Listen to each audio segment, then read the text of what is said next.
Welcome to Flat Earth Smarts. So, you think the world is flat. For what it's worth, so do I. Why? It's simple. It looks flat, and there's nothing can be done to prove otherwise. If there was, the scientists would have done it a long time ago. The fact remains that they can't. So, where to from here? Let's get something out of the way before we go any further. It'll save the naysayers watching further. Flat Earth Smarts will not provide some magic proof that the Earth is flat. I came to Flat Earth a few years ago. Don't concern yourself with how, except to say that I was on board with this when the story broke in 2015, and it afforded me the luxury of being able to sit back and watch it unfold without the need to weigh up the arguments. So why this now? Because there's not enough hours in the day. You undoubtedly walked into this without expecting it. You didn't go to school to learn about the Earth being flat. You didn't attend a college course to find out about it. Most likely, you were bumming around on the internet or killing time on YouTube and decided that you'd have a look at this ridiculous idea and shut those dumb flat earthers up once and for all. If you're like me, you grew up on a globe. This is one of the few subjects that are taught from a start position of ridicule. How many of us heard those stupid people in the olden days thought the Earth was flat? Aren't they stupid? Well, guess what? It's 2016 and there's more questions now on the subject than there ever have been. I won't belabor you with them for a moment. As I said a moment ago, I don't have the magic proof, and I don't have a silver bullet that will kill the globe either. It's undoubted that YouTube's provided many of us, myself included, with lots of things to think about. So what's to be done with it all? There are not enough hours in the day to watch and think on all the people have to say on the subject. Maybe it's time to get smart on how we look into it. If you let YouTube lead you, you'll be bounced from one opinion to the next. None of them will agree with each other. Some will have good points, and some will be not so good. So, at the risk of sounding all biblical, how to separate the wheat from the chaff. If you've just come to this, perhaps the best suggestion is to turn off your computer for today. Go to bed with a warm drink, and wake up ready to start on it tomorrow. If you've gotten this far, one more night and a good sleep is not going to stop you here. You will not find the answers if you stay up looking for the one video that will answer the matter. When you wake up in the morning, you can start and you'll have the rest of your days to look for some answers. But before you do, there's a few questions that you can answer, and you won't find the answers on YouTube or on the internet. If you can answer these questions for yourself, you can steer your own way through this maze, and hopefully you won't be swayed a long way by anybody else.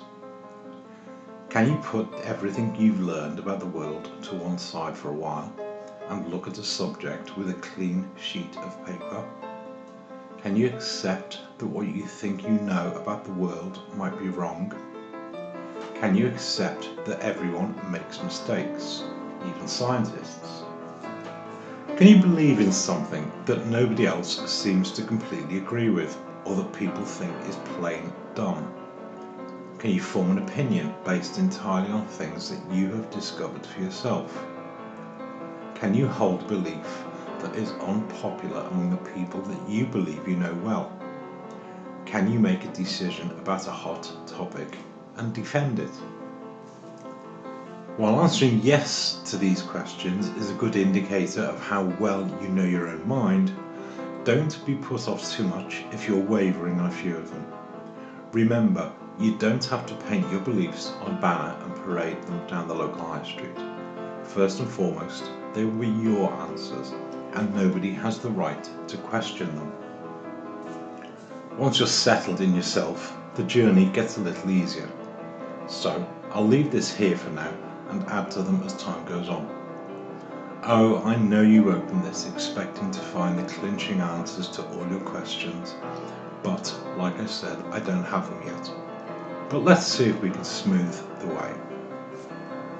By the time you watch this, I'll have uploaded number 2, and you can start there. For what it's worth, let's hope you learn something towards navigating your way through the flat earth. I'm not really concerned with what people think of this video. If you find it useful, you're welcome. And if you don't, then you spent a couple of minutes listening to some bloke whittering on about nothing important.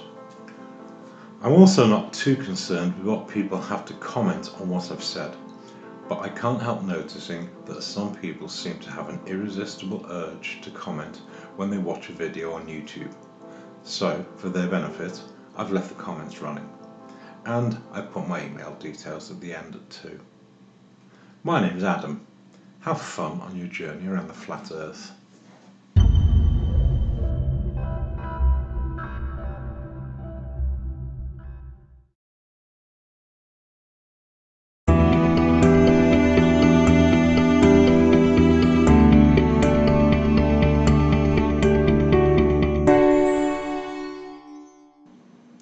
Welcome back to Flat Earth Smarts. So, you came back. Let's see where we can go from here. For those who've realised that the Earth is flat, the subject usually hits them like a steam train. Lies hit people in different ways, and without doubt, the globe is one of the biggest lies ever told. Once the initial impact has subsided and a few early questions have been gotten out of the way, most of us wanted to tell someone else. If we had figured this out, surely others would want to know too. I'm sure many of us questioned whether we were losing our marbles, even if we only thought so, quietly. Some of us were fortunate enough to get a sensible reception to our news, or that it was accepted with respectful silence. Others have seen the total onslaught that comes from someone who still believes the Earth is a ball. And so I ask you to spare a thought, for a moment, for someone who still thinks the Earth is a sphere of some description. Given that flat earthers are, at best, considered to be some quaint throwback to days gone by, should we be too surprised at the response we get? For many, the first person you probably told was someone that's close. Have you ever wondered what their first thought was on hearing of your discovery? At first, it sounds like something from a bad comedy, and at its worst, it's seen as a first sign of madness. For some, our nearest and dearest will have eventually come to a point where they sat back quietly and watched as you seemed to sink. At that stage, it seems to take one of two broad paths. Complete apathy seems to be the most popular course of action thus far, as if to say, I'll leave him or her alone until they realise how dumb it sounds. Or they'll try to snap you out of it with all the usual objections, of which I'll speak later. While you'll have taken some time to settle into the truths of the matter, eventually you'll have seen enough proofs to satisfy yourself, and the case is, for all intents and purposes, now closed. But put yourself in their shoes for a moment. This subject probably sounds, to them, as ridiculous as someone telling you that the moon is made of green cheese. It means nothing without some shred of evidence that it might be true. After all, isn't that what got you started in all of this? In many ways, to an unbeliever, this should be no different than meeting someone who believes in God. There's something somewhere that strikes us deep beneath the surface, and it's not an experience you can give to someone else. For each of us, something simply clicked at the right moment, and after that, we began to see the world differently. There's little doubt that each of us, in weighing up the evidence, eventually found the one thing that tipped the balance, and it's undoubted that it's different for each of us. Some think flat water is all the proof they need. Others are satisfied that telescopes can't see over curved horizons, and so it's because each of us is different that it's always a hard subject to prove to someone else. So if you took as long as you did to find your own proof after the subject caught your attention, what makes you think someone else will believe you when you go to them?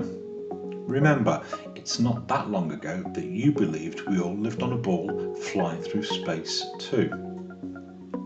I've told maybe a half dozen people, and the reactions have ranged from 30 minutes and they're cool with the idea, right up to a stony silence and tumbleweeds blowing down the street. Yes, there are people who seem to think that they know the shape of the world, and for some reason they believe it is their mission to put the stupid flat earthers straight. I'm not too concerned by someone who thinks he has to teach me a lesson, and neither should you be. We are all more than capable of going out and finding out for ourselves the subjects that we want to know more about. And rather quickly, you'll find that it doesn't take huge amounts of information to satisfy yourself. In fact, it takes surprisingly little, and most of us had only 2 or 3 things that were enough to finally convince us. There are hundreds of proofs that the world is flat, and it only takes 2 or 3. The trick is to know which 2 or 3 work for any one person. No 2 people are alike. It's a little ironic that people still think they can debunk Flat Earth with one video, or, as I've seen on more than one occasion, with one photograph. Flat Earthers are not likely to see one picture and suddenly say, "Oh, silly me, it's a ball after all." Most of us looked long and hard before we eventually got here. Flat Earth is really not for the faint-hearted. It takes a degree of courage to say, yes, some scientists are wrong. Even Einstein. Finally, perhaps, if each of us wants to go tell someone else about this wonderful thing we've discovered, we might be wise to avoid opening a conversation by telling people that they are brainwashed. Nobody likes to be told they're brainwashed, especially the brainwashed, and let us not forget that we were in exactly the same position at some point too. It will be hard for anyone to look at this matter without some reservations. After all, history claims to have sorted this one out centuries ago, depending on who you listen to. There will always be some who will refuse to even look at the subject. They seem to consider themselves above all of this, and you would do well if you simply left them to blow their steam elsewhere. They're normally quite easy to recognise. They claim to know more than you do. They usually speak to people as if they're talking to a 6-year-old, and they tend to fill their hungry arguments with copious expletives. Your time will be better spent elsewhere. So, in closing, let us spare a thought for others and put ourselves in their shoes for just a moment, and they will trust that your judgment is at least as sound as anyone else's.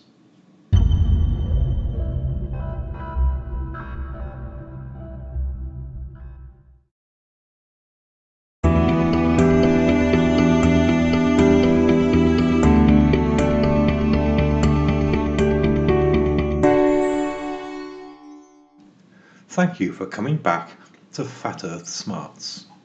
So, you've gotten yourself over the initial bump that is Flat Earth, and as you've already seen, there are more questions. So, put your questions to one side for a moment. Flat Earth is not an open and shut case. If it were, you'd have found your answers and would now be happily exploring some other fact of life. Flat Earth is, to some extent, a unique subject. It is also a massive subject that reaches across so many things in this world. If you're looking to find answers that are in any way related to the shape of the Earth, each question starts with a hurdle. How do you ask somebody how the moon works if they think you live on a ball?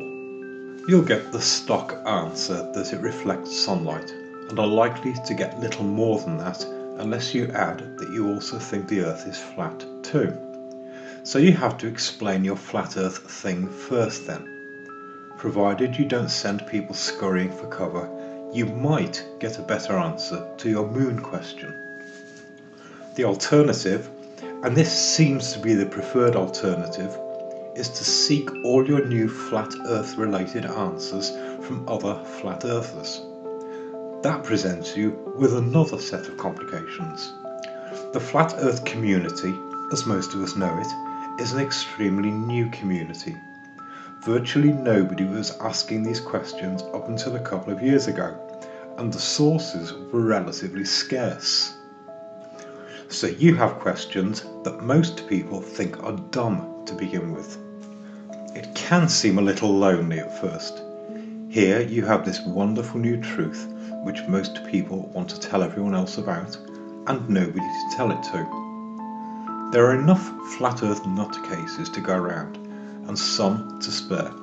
So which ones do you listen to? Let's be clear at this stage, as in all things there is good and bad, and that's without the added complication of some who simply want to spread disinformation. You will undoubtedly want to build your own list of people whose opinions you have learned to trust in this matter, and an unfortunate side effect is that we each build our own network of people. Indeed, if you read any good psychology book, you'll find that the factors on which each of us builds trust in someone else are too numerous to count. But I would like to pull one thread from that particular garment, that different personalities can be harmonious or they can be troubled, and there's no quick fix by which to get through them. And so you will have to wade through them all for yourself and decide whose opinion you value. And please don't make the mistake of thinking that you can get the full measure of someone by watching them on YouTube. Remember, politicians have crafted selling a personality into a fine art. And the good guys have bad days too. For some reason, Flat Earth has been co-opted into the truth movement, whatever that may be, and with it, people have attached a whole range of attributes and expect everyone to suddenly adopt them without question. Deciding that the Earth is flat does not instantly make you into an honest and upright citizen of the world, although it is granted that most flat earthers can smell the proverbial bull a mile away and don't care to smell it for long.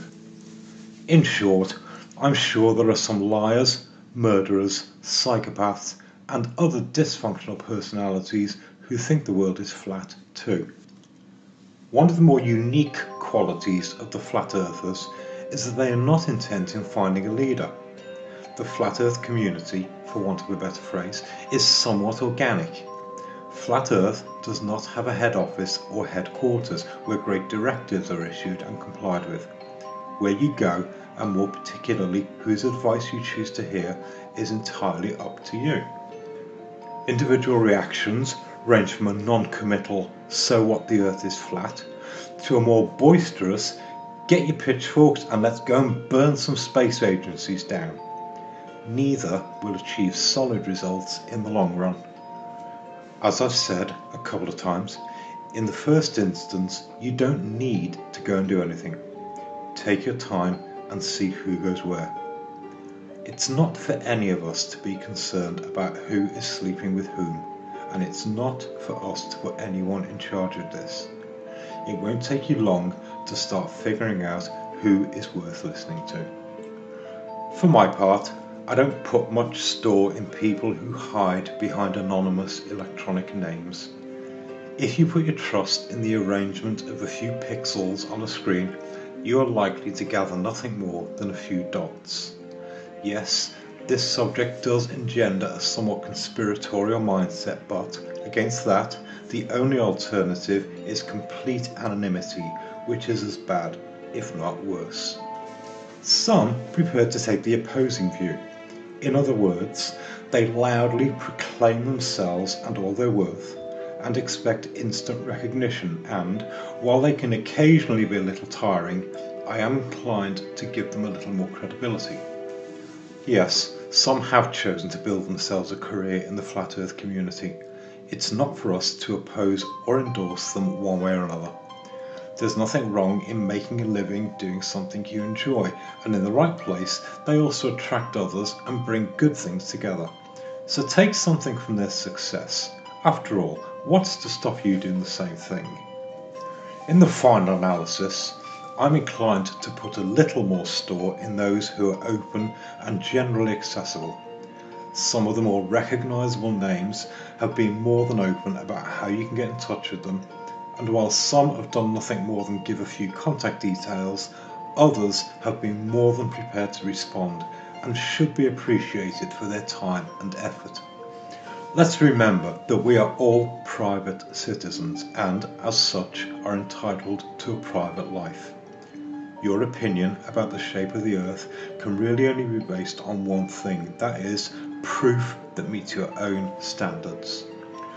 I trust Mark will forgive me for using his example, but if your reason for deciding the world is flat boils down to "That nice Mr. Sergeant said so," it is really nothing more than the same house of cards that has been used to build the globe for so many years. There are good flat earthers out there, and while I am sure they have their own bad days, on balance their counsel is sound. Some have done some wonderful experiments, some have drawn some wonderful diagrams, and others seem to have a gift for putting the most complex arguments into plain speech. None of them have all the answers, and it can be a useful skill to simply see how others look at a problem. If flat earth was an open and shut case, then nobody would have any need to argue further. But it's not an open and shut case, and we do argue. And finally, don't lose sight of the fact that some people floating around flat earth really don't care one way or the other and have turned YouTube into something of a Facebook on steroids. It's entertainment, it costs less than a TV license, but their input is no more valuable than the evening news. Your mission, should you choose to accept, is to find the good ones and simply listen.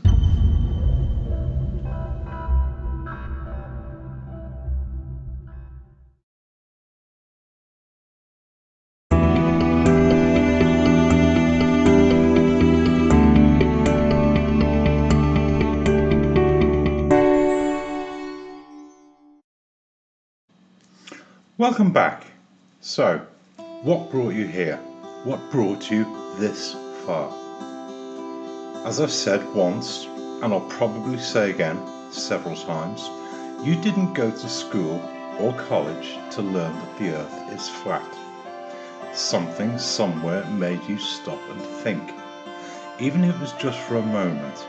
So perhaps it was just for a moment, but it caught your attention for long enough to make you ask more.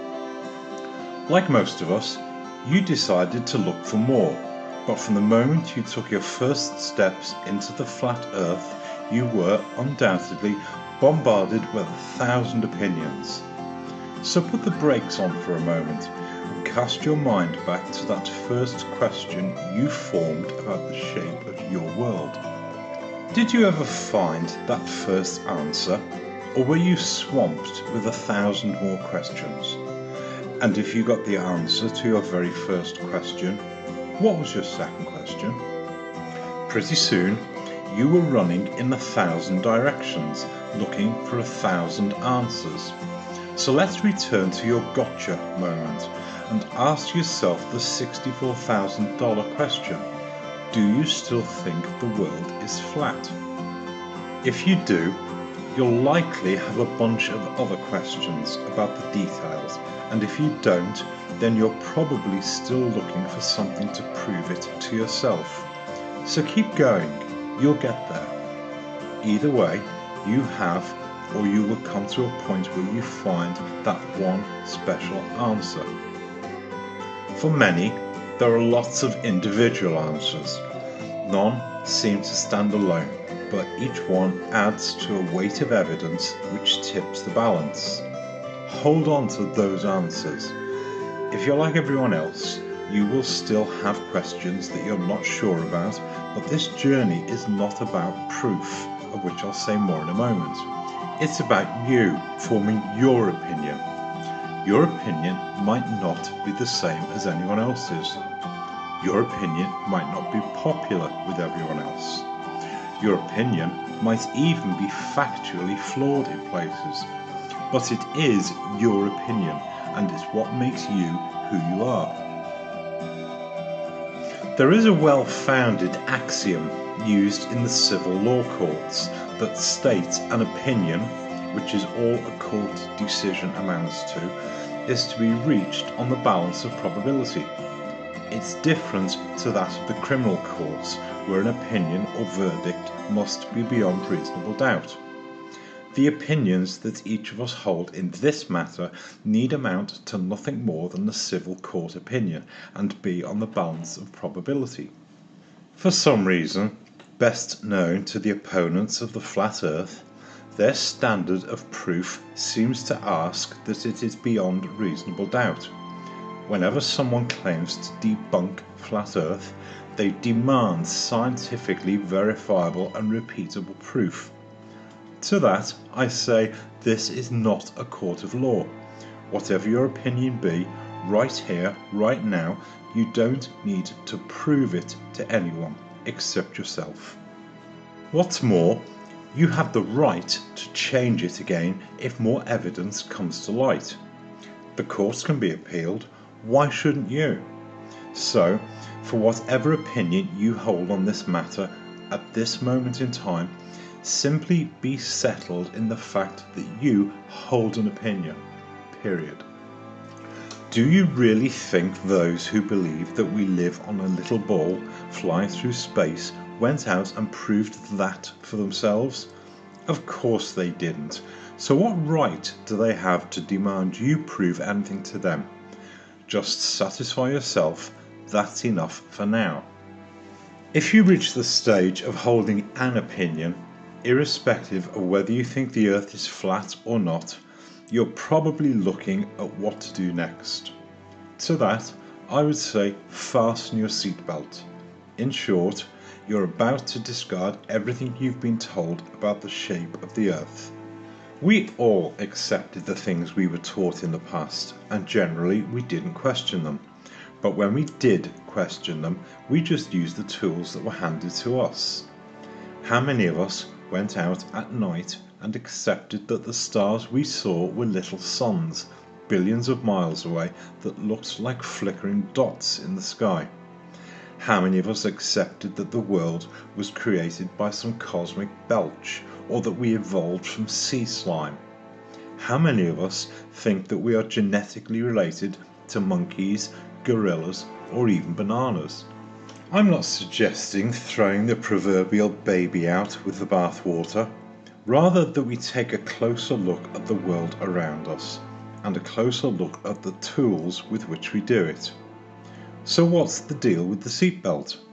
Once you start to look seriously into the shape of your world, you'll realise there are 1,000 different ways you can go, and 1,000 different things to look at. Your world will never look the same again. And for every discovery you make, you can take the credit for having discovered it for yourself. The stars will no longer be distant suns because your 5th grade teacher told you they were. I'll not spoil it for you. Go and look for yourself and see what you think they are. This is something that we should all have started to do when we were toddlers. And make no bones about the fact that it's not always easy to learn things. There's not always someone there to tell you the answer. At best, they will tell you their opinion, and we've already seen that it's nothing more than that. Perhaps a good place to start is with deciding which opinions you trust enough to consider. YouTube has attracted some wonderful people, but allied to that, it's also let a few unsavoury characters chime in too. Perhaps it's time to show a little discernment about who and what you listen to. There's more than enough information out there on both sides of the argument, but as in any good court case, it's for you to decide on the credibility of the people and evidence you listen to. I might chip in later with some of the people I've learned to trust, if I think they may help, but in short, this is something each of us must decide for ourselves. I'm just a voice behind a few pictures, and I'm as likely to make mistakes as the next man. If you want to learn something, start building your own collection of people whose opinions you value, and begin there. You deserve the best. Why settle for less? Thanks for watching.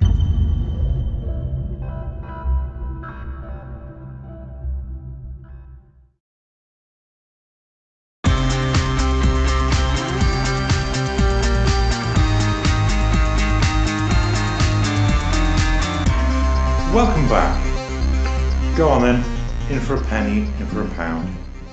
Yes, the flat earth does hunger for want of a map, but given that Mercator's masterpiece wasn't made until the 17th century, and even then it was only done to suit the powers that be, let's not be too harsh on those that have offered something else for the flatties amongst us.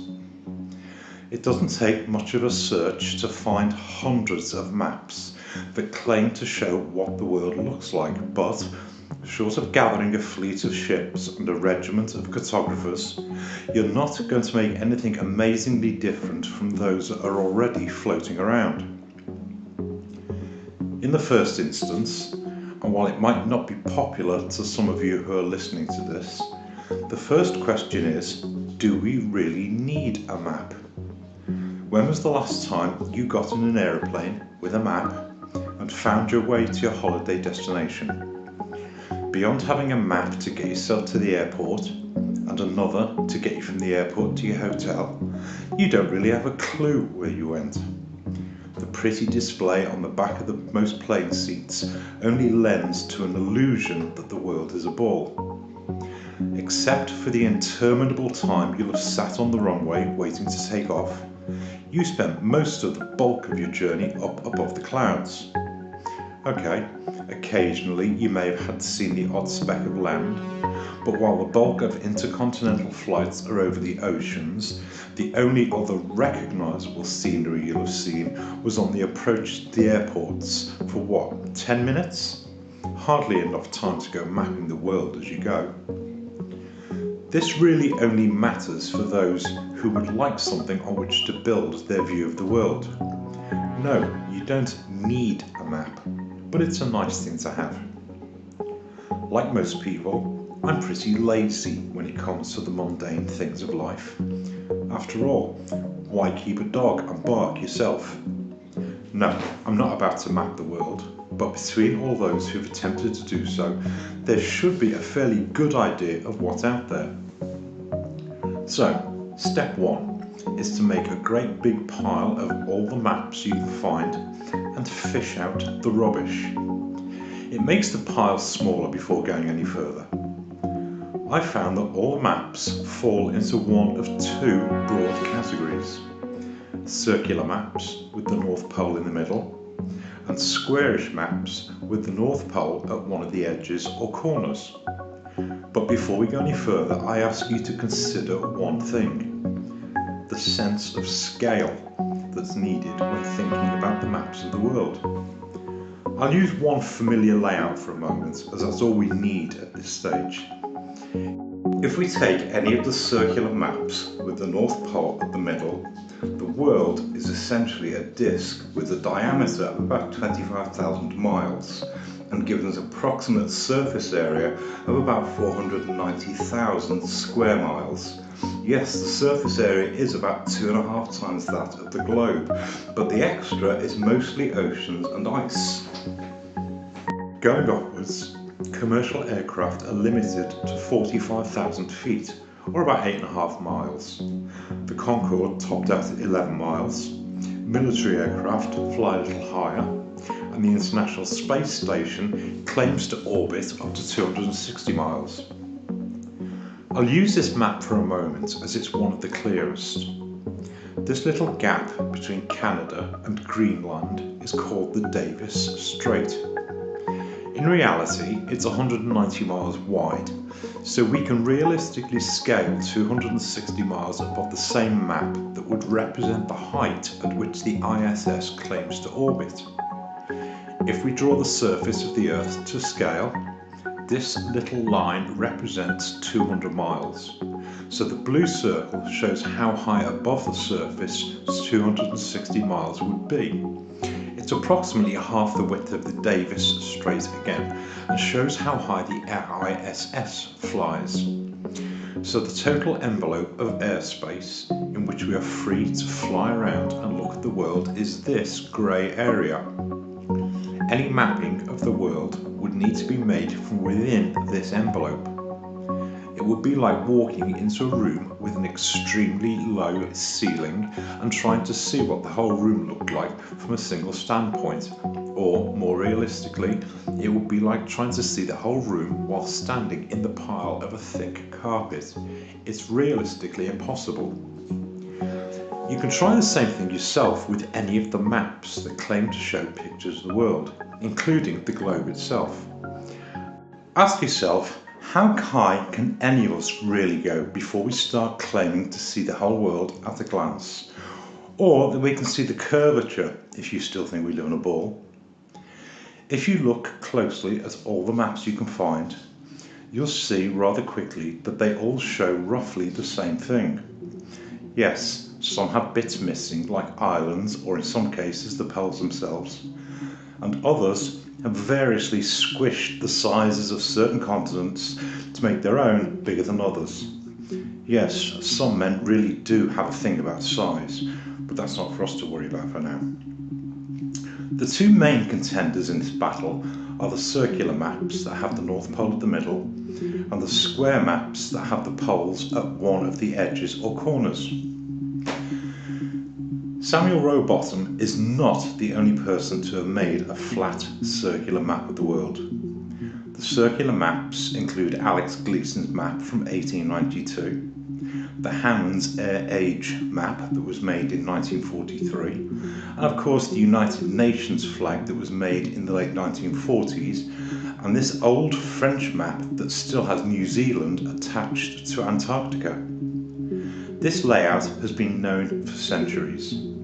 There are many others that show the same layout, and whether you agree with them or not, they all seem to show the same land masses as each other and have been proven. For all intents and purposes, they work as practical layouts.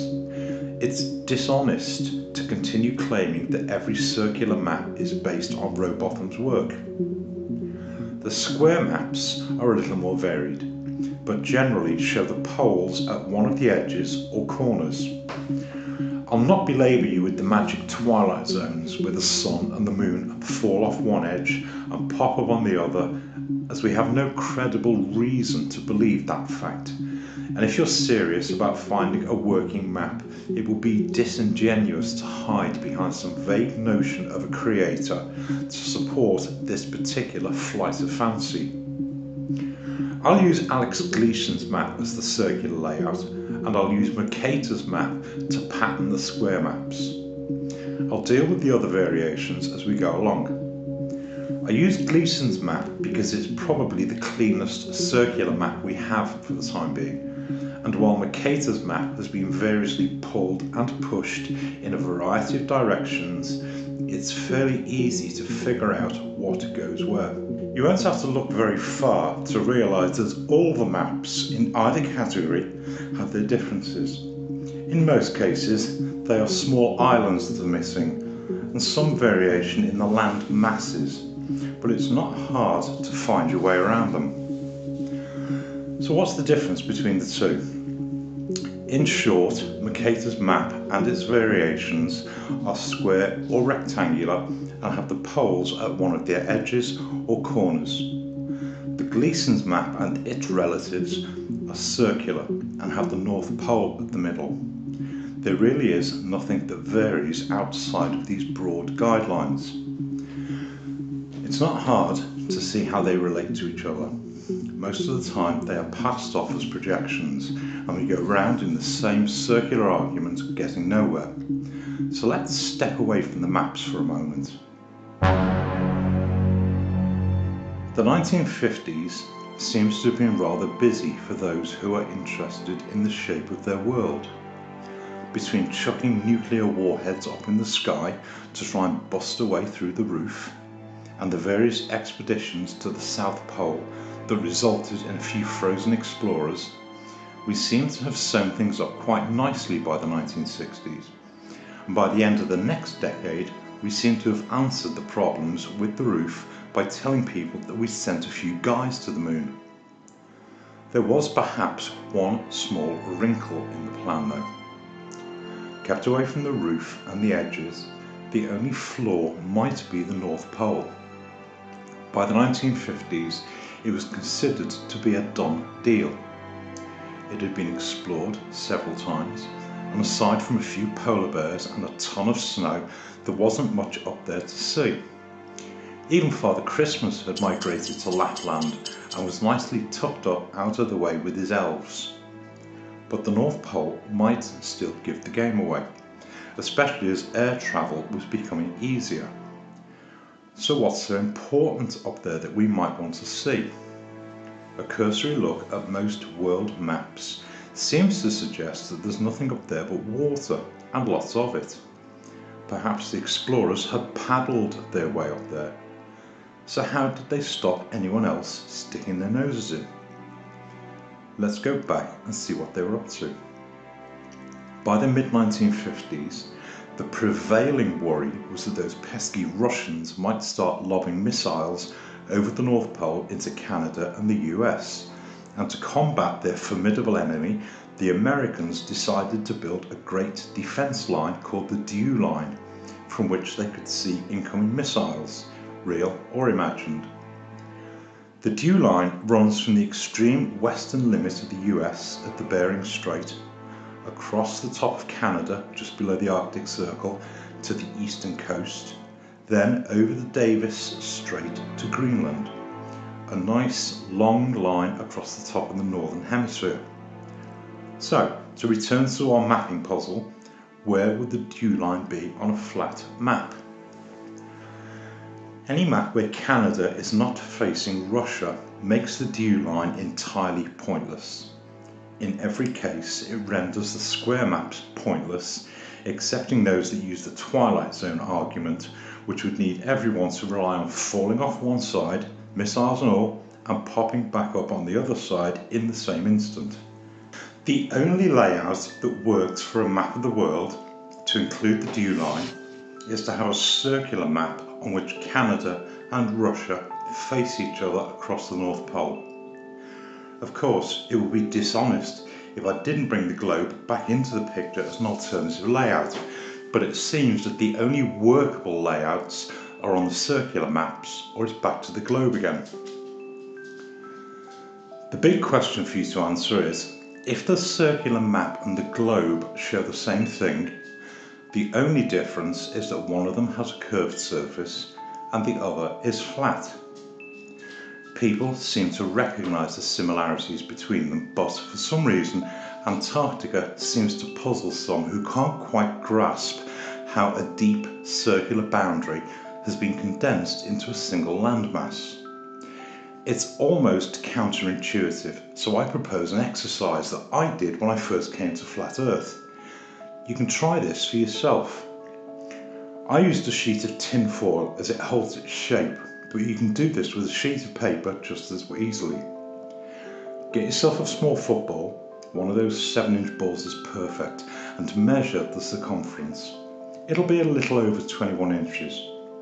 Now get your sheet of tin foil and cut out a circle whose diameter matches the circumference of the ball, in this case about 21 inches. Get yourself a marker pen and draw the circular map with Antarctica onto the tinfoil circle. There are no points for artistic merit, but try to keep the land masses proportional. Include the equator and have Antarctica running around the edge. Once you've drawn your map out, wrap it around a ball and hey presto, you have your globe. You'll see that you really only need to scrunch up the southern hemisphere to turn a flat, circular map into a globe, and Antarctica comes together nicely as a single landmass at the bottom. The circular maps are not that much different from the globe, except that one of them is flat and the other is spherical. If you are honest with your layout, you'll see that the equator still runs around the centre of the sphere, and that most of the northern hemisphere matches any other globe. The only real difference is in the southern hemisphere, where the land masses will have been reduced a little bit, but since most of the southern hemisphere is made up of oceans, nobody could really tell the difference in real life. For what it's worth, I'm content that the dew line disproves all of the maps that have the North Pole at one of its edges or corners. So we are really reduced to one of two models, the circular layout or the globe. You decide. And while you do so, I've got something else you might like to consider. For anyone who's seen the numerous broadcasts by the space agencies, especially NASA, you'll probably recognise this diagram. It's usually displayed at the front of the mission control room during the missions themselves. Specifically, I'd like to take a look at the ground track of the spaceship. For many years, I was content with the assertion that it showed the ground track of a rocket flying in a straight line around the Earth. But after buying a globe and tracing the path, it was fairly easy to see that the path was anything but a straight line.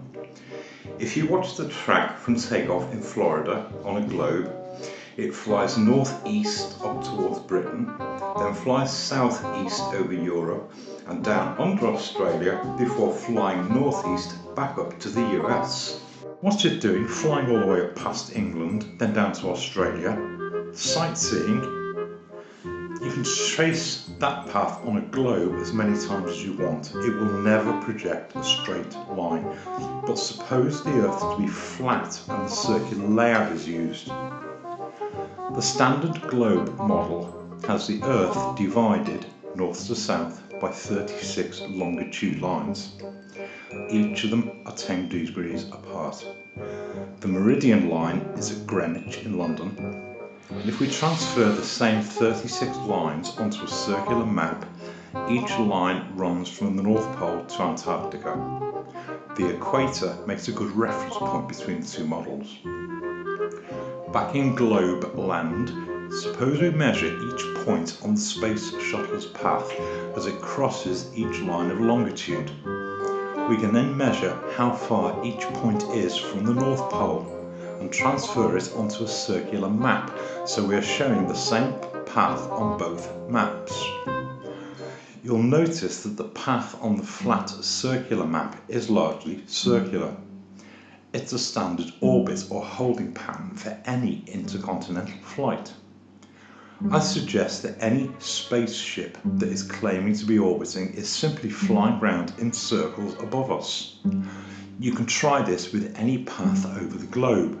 You might surprise yourself how easily they move from one map to the other. Now you can see the same path shown on a square map and on a circular map. You ask yourself which one seems the most likely. I came across that little anomaly when I first came to Flat Earth, and it was only when I stumbled upon a gentleman who was asking NASA about the wiggly flight path around the globe. The gentleman at NASA seems to have been so evasive that I thought on the problem in a little more detail. In other words, suppose for a moment that the Earth was flat and circular, would the path make more sense? Alex Gleason's map is by no means the only circular map that can be used to model a flat Earth. Anyone looking at circular flat maps can see that the layout is constant between all of them, so it's unlikely that any of them are grossly wrong. The only reason for favouring the Gleason layout is that it's a fairly clean diagram, but any individual choice is yours to make. There's one final point I'd like to make. While Antarctica seems to present enough problems in itself, especially since nobody has been down there to see it for themselves, the North Pole is suspiciously quiet. Anyone who's taken a cursory look at the matter knows that the geographic North Pole is not the same as the magnetic pole. The geographic pole is somewhere high in Greenland, and most maps of the world show the North Pole to be nothing but Arctic Ocean. Aside from some vague history of expeditions there during the last century, we don't really know much about it, but there is a clue that most of us have probably already heard but generally dismissed. I'm referring, of course, to Mount Meru.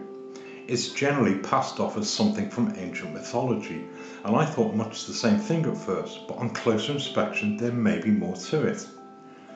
The Flatwater Flat Earth Channel did a wonderful programme about the Arctic Treaty, in which he managed to trace some 17th century writings between John Dee and Gerardus Mercator. Yes, the same Mercator who gave us the globe. In amongst the writings there are references to what exists up there, and a number of maps including this one. As I said a moment ago, much of this seems to have been chalked up to mythology, but a closer look reveals that the continents surrounding the North Pole are those that most of us will still recognise today. Specifically Asia, America, Greenland, and even the northern parts of Britain, Scotland and Iceland.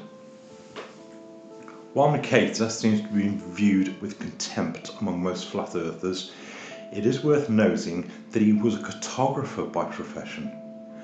I find it hard to believe that his maps of the North Pole are some figment of his imagination for a number of reasons. The magnetic lodestone, which is Mount Meru, offers a perfect explanation for the magnetic pole of the world. It is the only credible alternative to the liquid iron core that keeps shifting, so we're told that we should only use GPS to navigate. Mercator's North Pole also shows the incoming waters that rise to 4 heads that are corroborated by the biblical account in Genesis. Let's remember that the Bible was only translated into German, Mercator's home language, in the middle of the 16th century, and so it's unlikely that he took his rivers from that source. Given that the prime meridian now runs directly through London and Paris, you'll see that on Mercator's map it falls some 20 degrees west of its present location. It doesn't take much skill to overlay Mercator's map of the North Pole over the Gleason layout and rotate it back so that the prime meridian and the continents of Asia, now Russian territory, and America match. The net result is a more complete map of the land masses and a North Pole on a flat circular world. I've taken the liberty of retracing the layout to make a single map of the land masses and to provide a single reference that might be used until something better is created. I've also added one more inclusion from the Gleason map because I've not noticed it anywhere else. In the bottom right hand corner of his map, Alex Gleason notes that during the December solstice, when the sun is at its most southerly point, there is no sunlight beyond 80 degrees south, and so everything beyond that point is in perpetual twilight. I've shaded the map accordingly. See what you think of it. So, in closing, the dew line and the intercontinental flight paths seem to preclude any map which has North Pole at the edge or the corners. The only models that work are those which have Canada and Russia facing each other across the North Pole. The only contenders are the circular layout and the globe. That's your decision to make. It's a little late in the day for people to still be claiming that without a map, the flat earth has no case to answer. It may well be countered with the same assertion that the globe doesn't have one either. The surface of the earth, whichever model you choose to use, is too big for anyone to go out and map it in its entirety. For now, we will make the best we can from the information available. The world that you think you know has very much been hidden before your eyes. Globe or disk, it is limited by the Arctic Circle and the Antarctic Circle. You're kept very much in the middle. I don't go a bundle on numerology and gematria, but that's not to say I don't find it interesting, and I'm reasonably certain that many of the hidden things in this world are hidden by people who really do put their faith in the arrangement of numbers. So to that, let me add an observation that while many noticed that the tropics of Cancer and Capricorn are at 66.6 degrees from the mapped poles, it's also worth noticing that the Arctic and Antarctic circles are at a very precise 66.33 degrees from the equator. What do numbers have to teach us about the people who gave us the globe? Thanks for listening.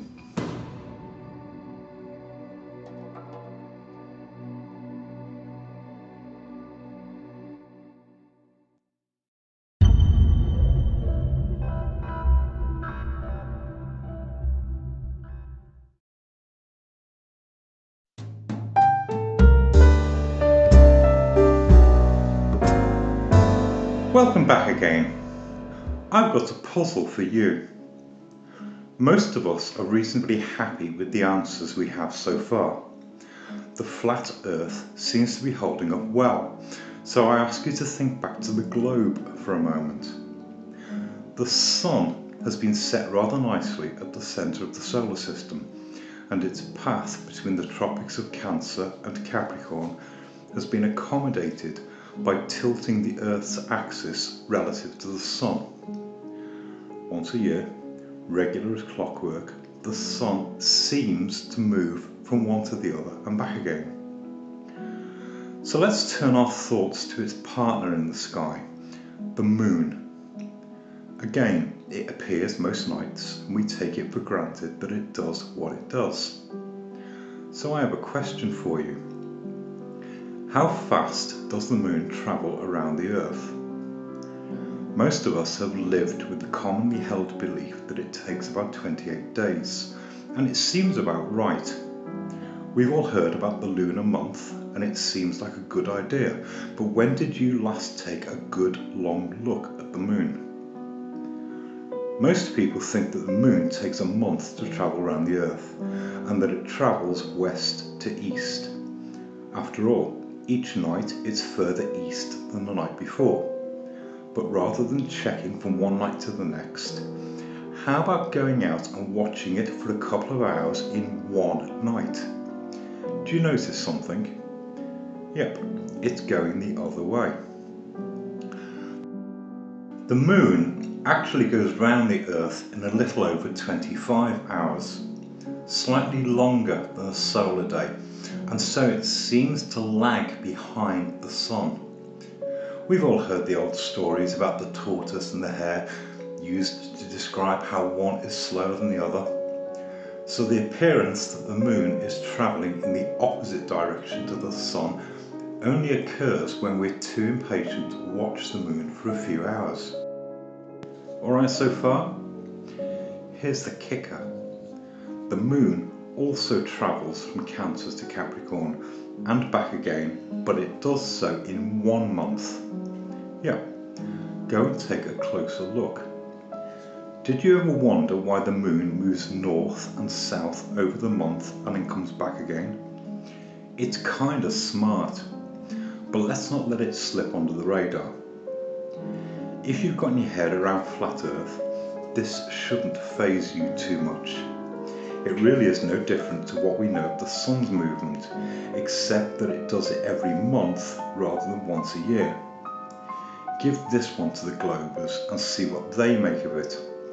They're still not sure where the Moon came from, so don't hold your breath, but from a global point of view, it looks like this. By the space of 1 month, the Moon moves from here to here and back again.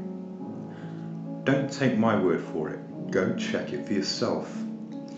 If you go to timeanddate.com and step through the day by the hour, you'll see it for yourself. It's slightly slower than the Sun.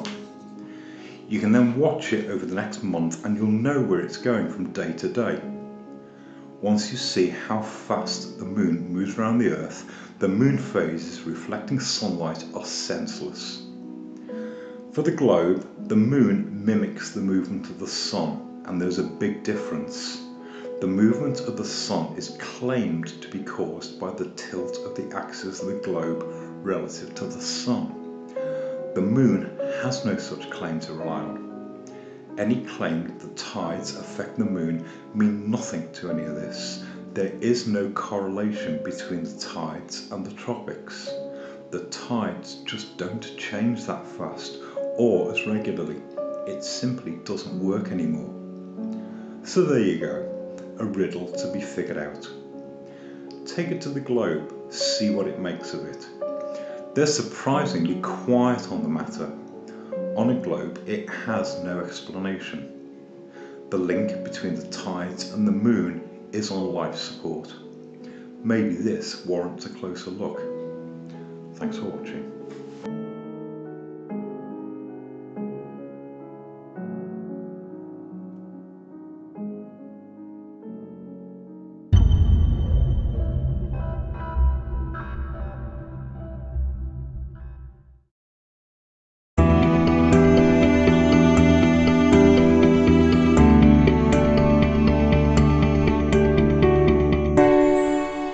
Welcome back to Flat Earth's Marks.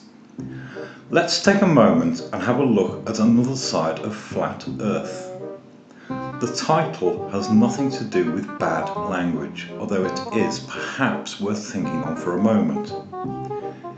It's not really for any of us to call someone out about their use of bad language. I come from a decidedly working class background.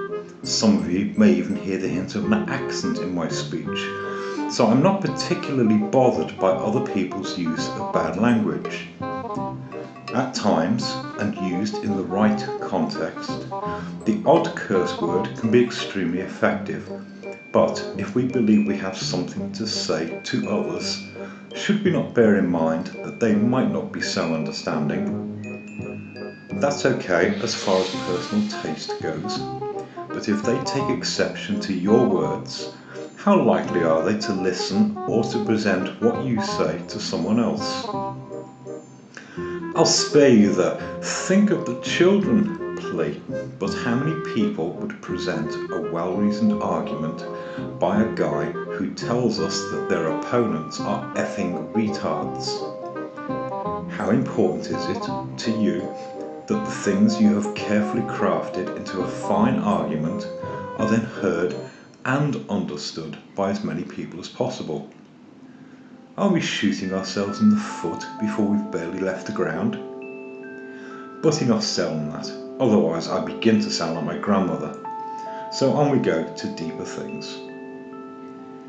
It takes little more than a quick glance into the realms of science to realise that it's been swamped in technical terminology. Yes, there are times when certain terms have very specific meanings, but in many cases, technical terms do nothing more than mystify a subject. Why tell someone they cause you cognitive dissonance when you really mean they make you sick? Another commonly used term is confirmation bias.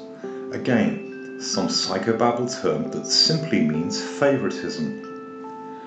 Aren't megacriometeorites simply big hailstones? And isn't Gegenschein just moonlight? Let alone the fact that it's not even an English word. For our communication to be effective, it needs to be understandable. If we want to convey our thoughts and ideas to someone else, why do we not say so simply? 21st century humanity seems to be suffering from a chronic case of big word disease, and one wonders why we should use one syllable if three might make us sound clever. To borrow a sentiment from my grandmother, it's not big and it's not clever.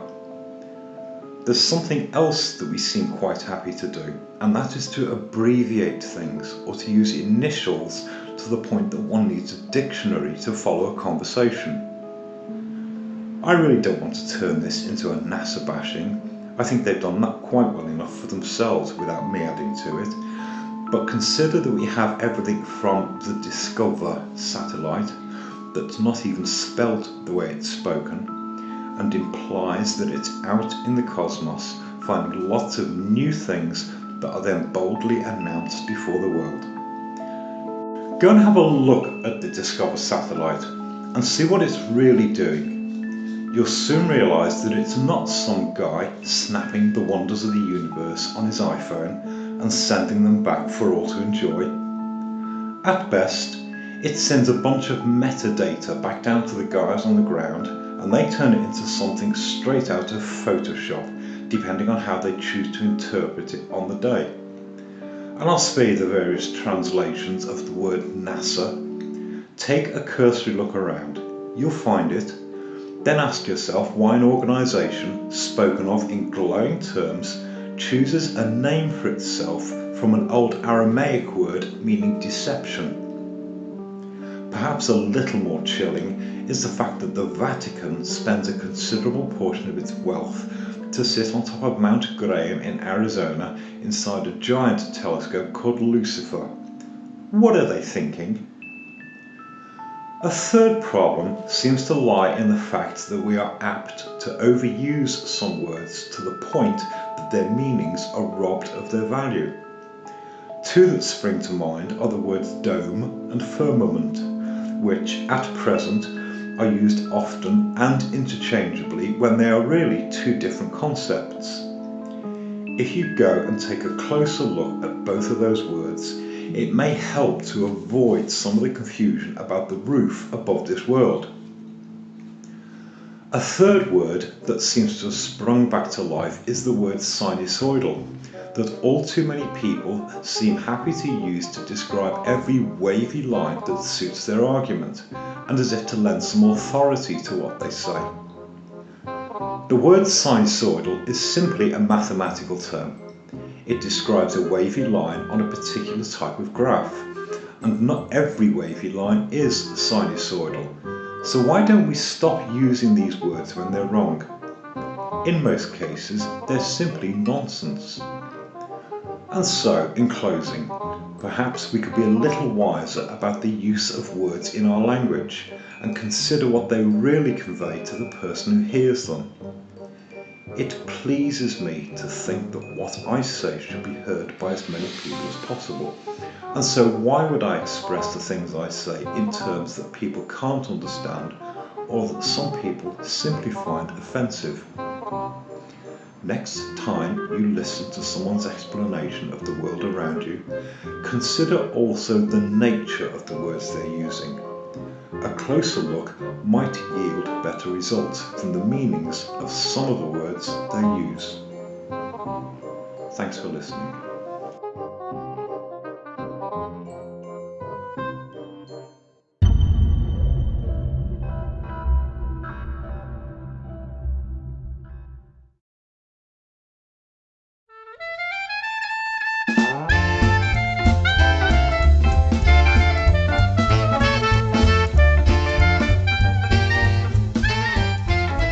Welcome back. There is a word that for some makes the hairs on the back of their neck stand on end. It shocks some people and has others reaching for the first chance to change the subject and talk about something else. I'm speaking of numbers, one of the few subjects that some people run from at the first opportunity. I delayed opening this subject for a moment because there are some who think they have a psychological blind spot when they see numbers. It has very little to do with mathematics being complicated. Most people who have an aversion to mathematics have usually been told at some point in their lives that they will never understand it and that they are in some way psychologically incapable of grasping it, or they have some blind spot for numbers. It's generally done by someone like a maths teacher who should know better, and in a word, they're talking nonsense. Anyone who is capable of going to the local shops to buy something and is able to pay for those goods and check their change does not have an aversion to numbers. Real number blindness is incredibly rare. Average day-to-day mathematics is not complicated, and as I've said, anyone who tells you that it is talks nonsense. Basic mathematics is no harder to understand than simple grammar, but for some reason best known to some of the teachers of this world, mathematics has been mystified and some sacred art only to be understood by a chosen few. And so we return to the flat earth. You don't need any complicated numbers to understand the essentials of flat earth. In fact, there is really only one calculation that's needed, and it's not a hard one. I speak, of course, to the curvature calculation. Never before has there been such controversy over one mathematical argument. The calculation for the curvature on a globe really is a simple one. That if the Earth were a globe with a circumference of 25,000 miles, and you stood anywhere on that globe, the drop below your eye level can be calculated by squaring the number of miles to an object and multiplying the answer by 8 inches. It will give you the drop in inches, and if you divide the inches by 12, it will give you the answer in feet. It really is that simple. For some reason, people are not satisfied that the matter is that straightforward, and variously try to use trigonometry, which is generally used for working with small, precise numbers and only serves to complicate answers that then need to be rounded out. It's totally unnecessary for the purposes of calculating the drop on a globe. Others, for some reason, hark back to the fact that Samuel Rowbotham used the calculation when he published his book, Earth Not a Globe, in the middle of the 19th century, and as if to say it was a long time ago, so it can't be correct. So let's dispel a few myths. First and foremost, the truth doesn't have a shelf life. The calculations for curvature haven't changed over time, although various scientists have sought to muddy the waters by variously claiming that the Earth is not a sphere, but an oblate hemorrhoid or some other pear shape. I'll address those matters later. Others have occasionally sought to discredit Rowbotham in an attempt to discredit the calculation, as if to say he was a Freemason, so his maths must be wrong. So for the record, let's clear the matter up. In the late 19th century, Samuel Rowbotham used the familiar calculation as it was provided to him by the Encyclopaedia Britannica. It has been variously restated by subsequent authors right up until the 1960s, when the flat Earth seemed to drop from the radar for a while after the space adventures of the time. The Encyclopaedia Britannica quoted the calculation in an item called levelling, that by squaring the number of miles and multiplying the result by 8 inches, you'll get the drop below eye level. The same calculation is cited by countless other reputable publications of the time too. There has been something of a recent contender in this particular argument, where some have suggested that the fall in distance should actually be even more pronounced. Unfortunately, this recent edition seems to miss a rather glaring error. Anyone attempting to explain globular arguments should not miss the fact that if you are standing on a 25,000 mile globe, at any point you will always stand at a right angle to the surface of the globe, for that is what gravity dictates. And as such, all calculations can rightly imagine that you're at the top of the globe and can be made accordingly. There have been one or two who've attempted to rewrite the calculation for the curvature of a globe, and seem to succeed in doing nothing more than throwing a jumble of mathematical formulas into the mix that serve only to confuse and deter others from looking further. It's worth pointing out that in many cases, the proponents of complicated numbers don't seem to understand the calculations themselves. Rather, they seem to parrot what somebody is given to them and speak as if they're some great authority. The reason I cast doubt on what these apparent great minds have to say is simple. Most of them don't seem to know the first meanings of the terms they use. When someone expresses something as 10 to the minus 1, which is just a mathematical term, it's nothing more than a parroted reading of something they've seen written in a book. Anyone who truly understands those formulas would, in the first instance, speak of them in plain language. So I'll end here where I came in, by stating that the mathematics and numbers needed to follow flat Earth really is not a complicated subject, except for those who choose to complicate it for the purposes of showing others how clever they think they are. In short, anyone wishing to explain something to someone else should do so in terms that are clearly understood. If you choose to explain something in a way that can't be understood, I ask you, who's the fool? I really don't think there needs to be any doubt as to the calculations of curvature for a 25,000 mile globe. The calculation works. It is as practically accurate as it needs to be. No amount of YouTube amateur mathematicians, with or without their rulers and compasses, can alter that fact, and we might be wise to accept the calculation as read and move on to more important things. Thank you for listening.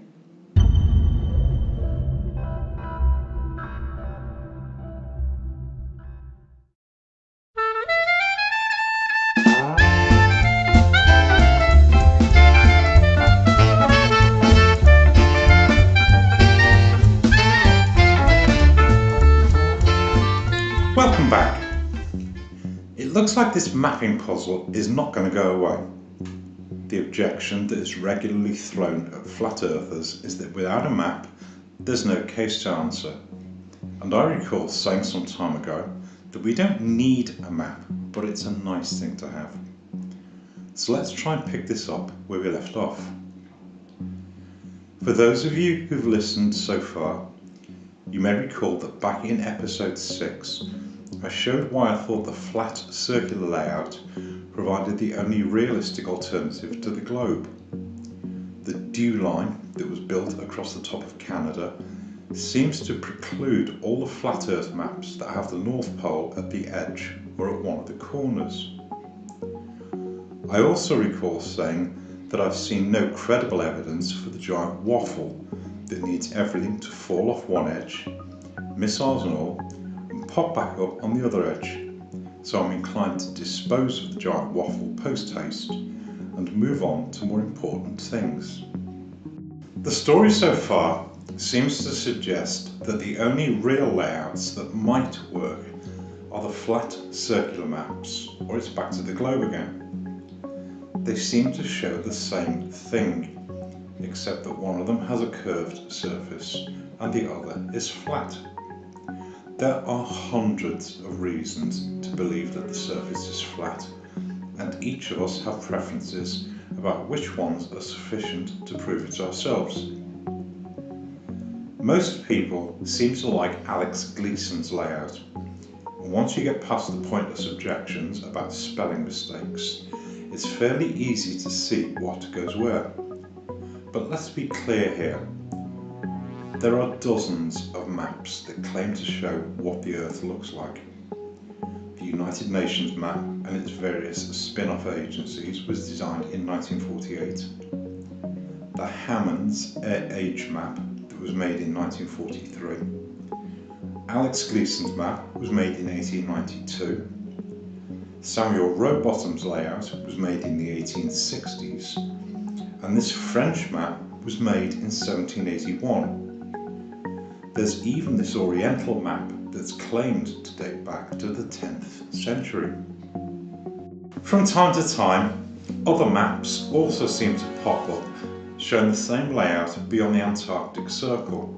And while some also claim to show more land beyond the Antarctic Circle, it's hard to give them any credibility beyond some wishful thinking. The limits of the Antarctic really are as far as we can go for the time being. It seems that the world that's bounded by the Antarctic Circle shows a fairly consistent layout, but there are one or two things that need looking at a bit more closely. I'm going to use Alex Gleason's map again as a start point because it's a fairly clean map, but it contains a lot of additional information that I don't really need for the moment. So let's see if we can simplify things.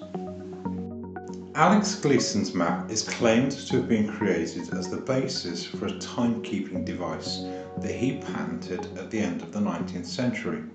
And while it's an interesting proposition in itself, we really only need the mapped land masses for the purposes of building a map of the world. Most people recognise it as it stands, but let's see if we can clean it up a bit more. The first thing is to trim the extras away for a moment and rotate the map so that the prime meridian runs down from the middle. For anyone who can't hear an accent, I live in the UK and I've grown accustomed to working with the map this way around, but you can turn it any way that suits your purposes. To simplify things further, I've retraced the layout so that we can concentrate on the land masses and add the bits we need as we go along. It shows the land masses that most of us recognise, with the Antarctic running around the outside edge and the North Pole at the middle. I've also taken the liberty of putting Mount Meru back at the North Pole and based on Mercator's map as an alternative to the blank, empty space that the globe seems to suggest. One of the ways by which the detractors seem to explain this layout away is to claim that it's nothing more than a projection of the globe. If you believe that the world is flat, I would suggest that it's really what Alex Gleason states it to be. It shows the world as it is, and that in reality it is the globe which is a projection of the flat circular world. This layout does still present us with a few problems though. Specifically, that some of the distances still seem to be off, and perhaps some of the land masses are not quite where we think they are. I suppose the first place to start is to take a closer look at the scale. If we go to the bottom of Alex Gleason's map, there's a scale that most of us have seen, but not really thought about too closely. Nowadays, most people seem content to accept the metric unit of kilometres as their basis for measuring distances, but they're a fairly modern contrivance, and hopefully most of you still have a working sense of miles. Alex Gleason's map shows two scales, side by side, using nautical miles and English or land miles.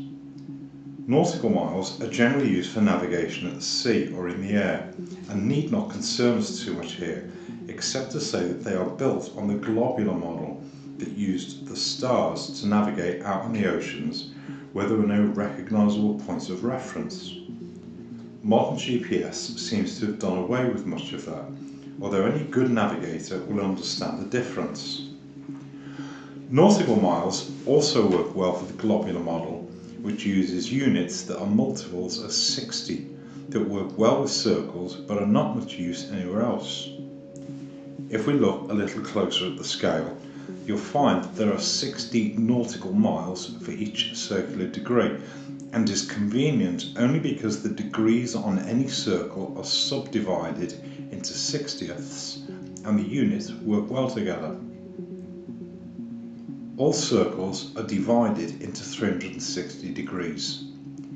Take a look at any protractor and you'll see that they're all the same. The scale on Alex Gleason's map shows that each degree on the map corresponds to 60 nautical miles, but a closer look shows that 60 nautical miles is the same as 69 land miles, with which most of us are reasonably familiar.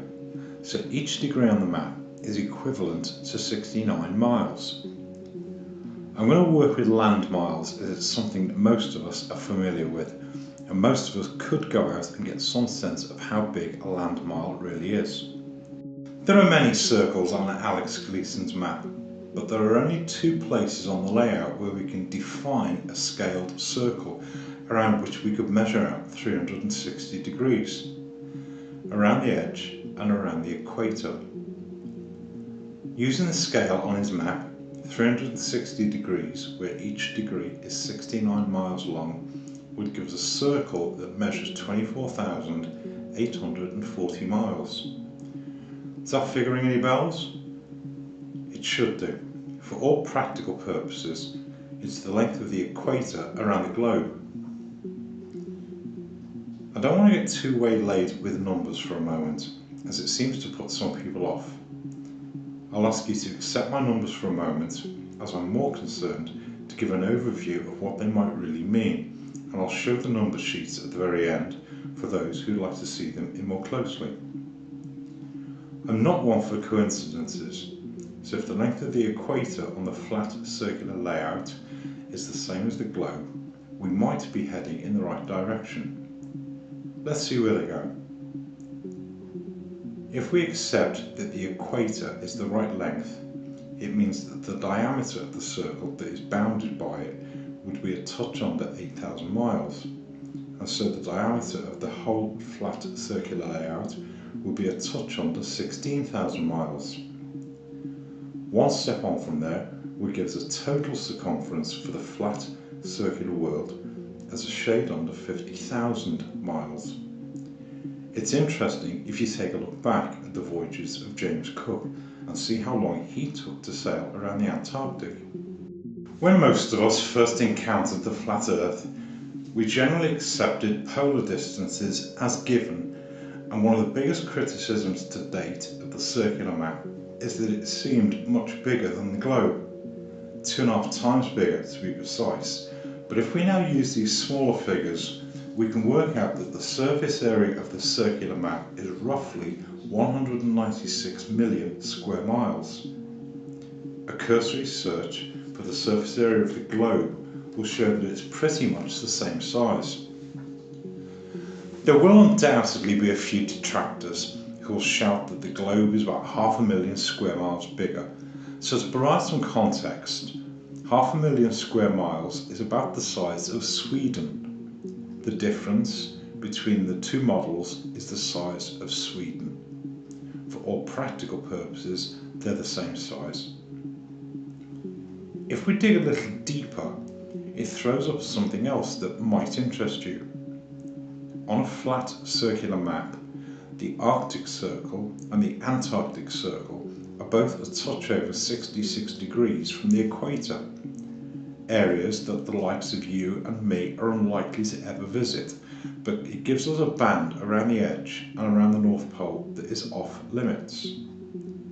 If we take the total surface area and subtract the central section that is bounded by the Antarctic Circle, it shows that the area outside the Antarctic Circle covers some 48 million square miles, and with the Arctic covering a further 3.5 million, it means that of the total surface area of the world, there is a little over 26% that's off limits to you and me. That is 1/4 of your world that is out of bounds, but with a globe that seems to suggest that it's just some chilly little zone at the top and one at the bottom. So I ask a question: how much of your world do you really know? It seems almost incredible that so much of the world could be hidden before your eyes, but it might not be as hard as it first appears. By whatever means the flat circular world was hidden, we have to acknowledge that it was done with some considerable thought, and that many of the great minds of this world have not so much lied as they've massaged the truth. The countries that are spread around the world certainly exist, so the globe can't be a complete fabrication, rather that the truth has been pulled and pushed to fit their model. Pressing on, if the surface area of the flat circular world is the same as that of the globe, why do some of the distances seem so wide of the mark? Surely they can't be that wrong. In truth, I'm not sure they are that wrong. I just don't think we always look as close as we should. We base our sense of scale on the figures we're given, rather than what they might really be. So let's see if we can tighten things up a bit more. If we accept that the surface area is pretty much on the mark, the only difference is the placement of the land masses themselves. We can keep the equator where it is on the flat circular world. That seems to measure up for the time being. But I invite you to think back to episode 6 for a moment and recall the exercise where I drew the circular map, then wrapped it around a ball. Keep that idea in mind for a moment and take another look at the globe. For the sake of familiar terminology, let's stick with calling everything inside the equator as the northern hemisphere and everything outside of it to be the southern hemisphere. The globe is just a ball whose circumference matches the equator, so the top half will be the northern hemisphere and the bottom half will be the southern hemisphere. If we take the northern hemisphere on a flat map and use it to cover the top half of the ball, everything would have to expand. And if we took the southern hemisphere from the flat map and wrapped it around the bottom half of the ball, everything would necessarily shrink. In a nutshell, turning the flat circular map into a globe means expanding the northern hemisphere land masses and shrinking those that are in the southern hemisphere. Another way to think about how the map has been distorted is to consider that on a flat circular map, the southern hemisphere, which is everything outside the equator, has an area that is 3 times that of the northern hemisphere. On a globe, the northern hemisphere and the southern hemisphere are the same size, so to make the flat circular map into a globe with the same sized equator means that the areas in the northern hemisphere be doubled in size and those in the southern hemisphere be dropped by 1/3, and hey presto, you happy globe. Anyone who's familiar with the Gauss-Peters projection will know that there is some controversy about the actual sizes of the continents. To wit, that the imperialistic northern hemisphere continents were expanded by Mercator and the southern hemisphere continents were reduced. If the Gauss-Peters projection has any truth to it, the globe becomes decidedly small when it comes to accommodating more accurate land masses. In short, they don't fit. Our flat circular world has been distorted by expanding the northern hemisphere and shrinking the southern hemisphere. So I have another question for you. If the world has been distorted, how has it been hidden? It's really rather easy, but before we go any further, I'd like to add something else to the map. On the basis that the equator seems to be the correct length on this map, we can dispense with any further need to convert circular measurements into distances and use the map to provide its own scale. The equator on the flat circular world gives us a diameter of about 8,000 miles. If we use that distance as a yardstick, it's fairly easy to scale it up and provides us with a fairly accurate scale that can then be used to measure any other distance on the map. I've used this one and split it down to 1,000 mile steps that can then be used to measure the flat distances between points on the map. I've also marked off the distances in kilometres for those of you who prefer metric units, but I'll continue using miles for the sake of continuity. It seems that the illusion has been to make the northern hemisphere appear bigger and the southern hemisphere to appear smaller than they actually are. So to go from the globe back to the flat circular map needs only that we shrink the northern hemisphere land masses and expand the southern ones back to their proper sizes. If you think for a moment about how we navigate around the world, on the land most of us generally travel far enough for the distances to be noticeable, but in the air and over the oceans it's another matter. On the oceans and in the air we never travel directly from A to B. aircraft and ships are confined to very specific flight corridors and shipping lanes. With the exception of short domestic flights by private pilots, pilots don't plan the details of their route beyond putting the destination into a computer called a flight management system, which then controls the plane over the route that it's taken. Flights in the Northern Hemisphere can very easily be made to appear to be longer than the distance from A to B. The Southern Hemisphere is a little different. There are no shortcuts on the flat Earth, so the Southern Hemisphere is generally hidden by routing almost all air traffic into the Northern Hemisphere and then back out again. The travel time is so stretched that it's hard to establish exact distances. If you go to any standard reference, all the distances between different places around the world will be provided and calculated using the globe. They have to be to continue supporting the model. If we're to tighten things up, we can't really rely on the globular distances to figure out the layout of a flat circular world. There have been one or two people who've tried to figure out what the map looks like, and all seem to run into problems when things didn't fit. In all cases that I can think of, they've used the listed distances, which have almost certainly been flight distances, and we've seen that with the majority of air travel passing through the Northern Hemisphere, they will almost certainly have been inflated. We might have a little more success if, instead of using the published distances, we considered another method for measuring them. Nobody can go up into the sky with a tape measure and measure the distances, but perhaps we could figure them out more accurately if we used flight times and plane speeds instead. The shorter domestic and continental flights are fairly easy to follow over a flat circular map. So let's take a closer look at the intercontinental flights. The Antarctic is a well-known no-fly zone for regular commercial flights, and perhaps the naysayers who continue to assert that passenger aircraft fly over there every day should take a closer look at the flight regulations. For all practical purposes, it really is a no-fly zone.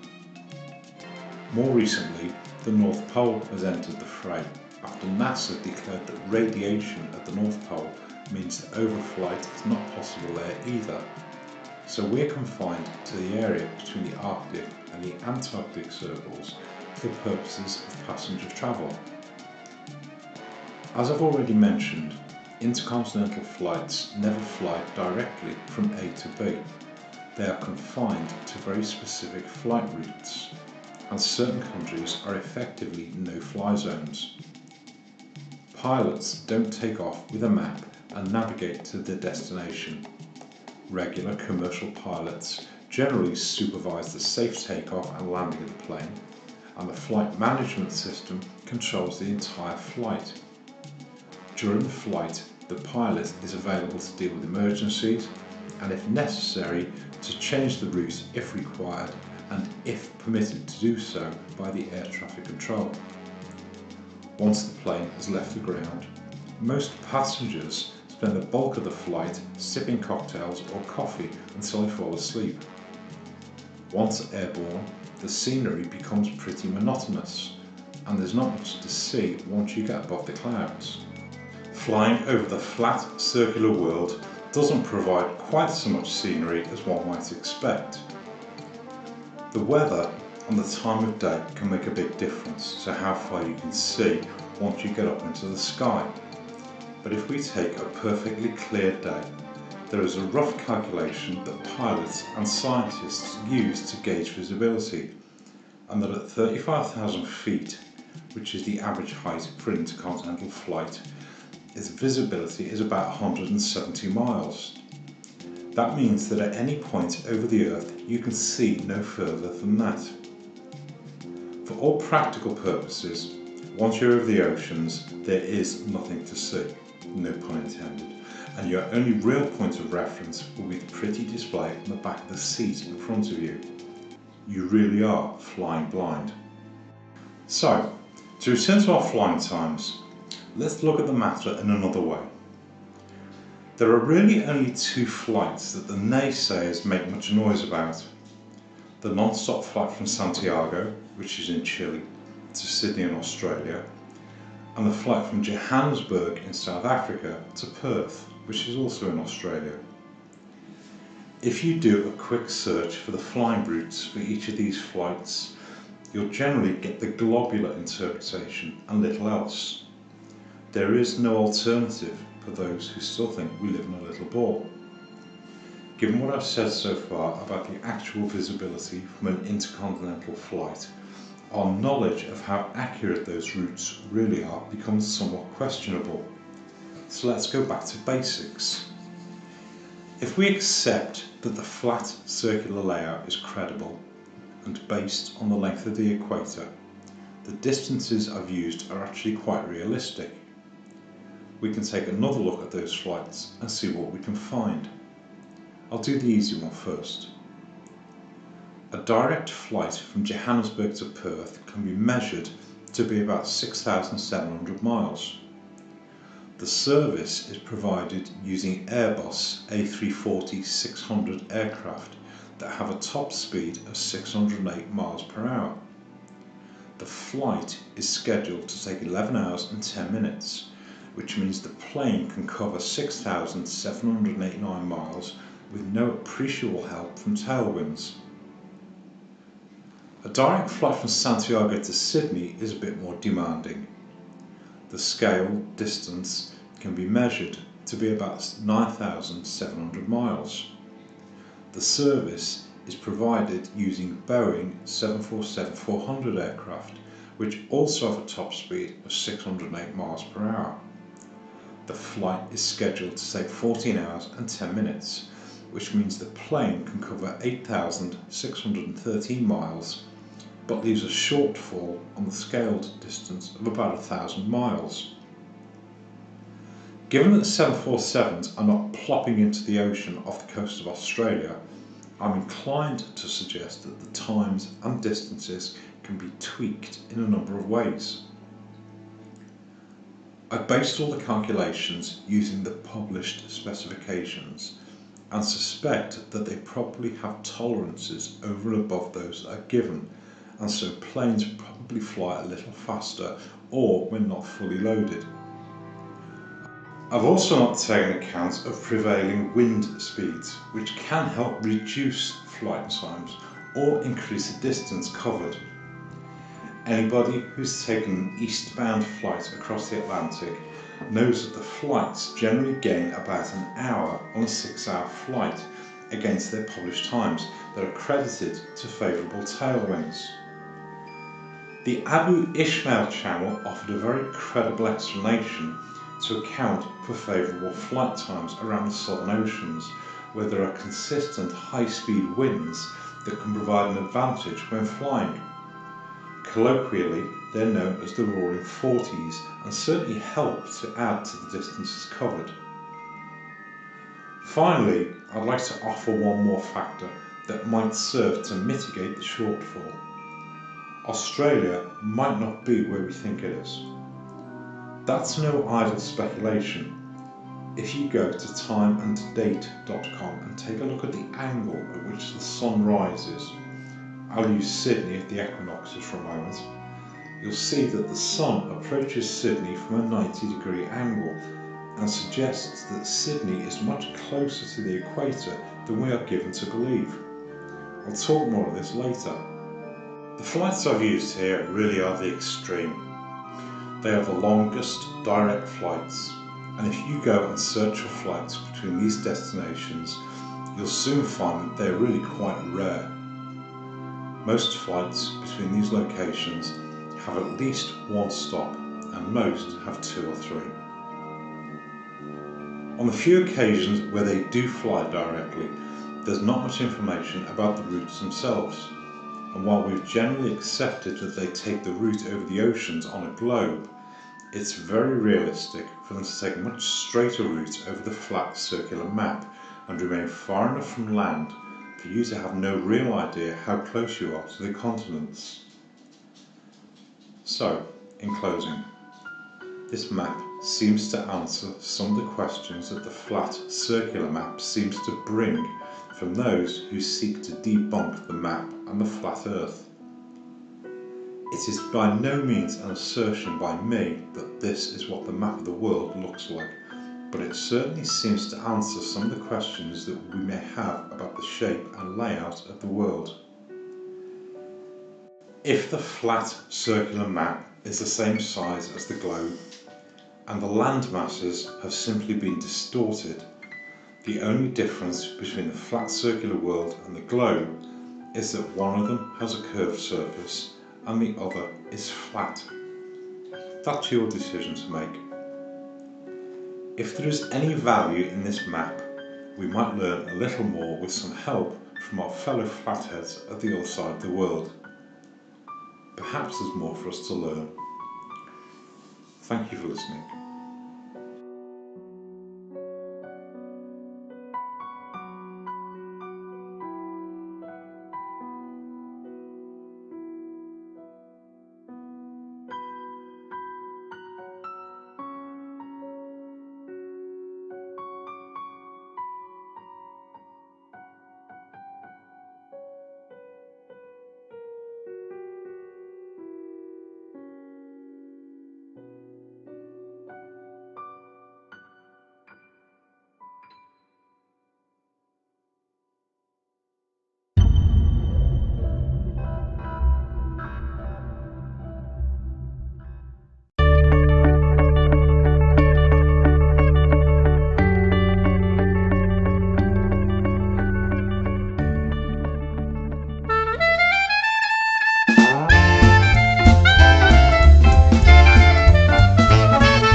Welcome back.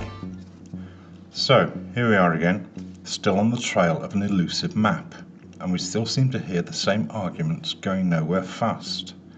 So what are we to do? As I've mentioned a couple of times, we don't need a map, but it's a nice thing to have. And anyone who's taken a mild interest in the matter will probably have seen enough maps to last them a lifetime. I also recall saying that none of us, myself included, are likely to go out and create a new map of the world anytime soon. But of all the maps that are kicking around, we can probably get a good idea of what's out there. So I'll cut to the chase. Back in episode 6, I showed why I think that the only maps that might help us are the circular maps where it's back to the globe again. The dew line across the top of Canada seems to preclude all the flat maps that have the North Pole at the edge or at one of the corners. If you believe that the world is flat, I would suggest that the circular layout is the only one that gives us a start point. So let's pick this up where we left off. The circular layout seems to date as far back as 1781.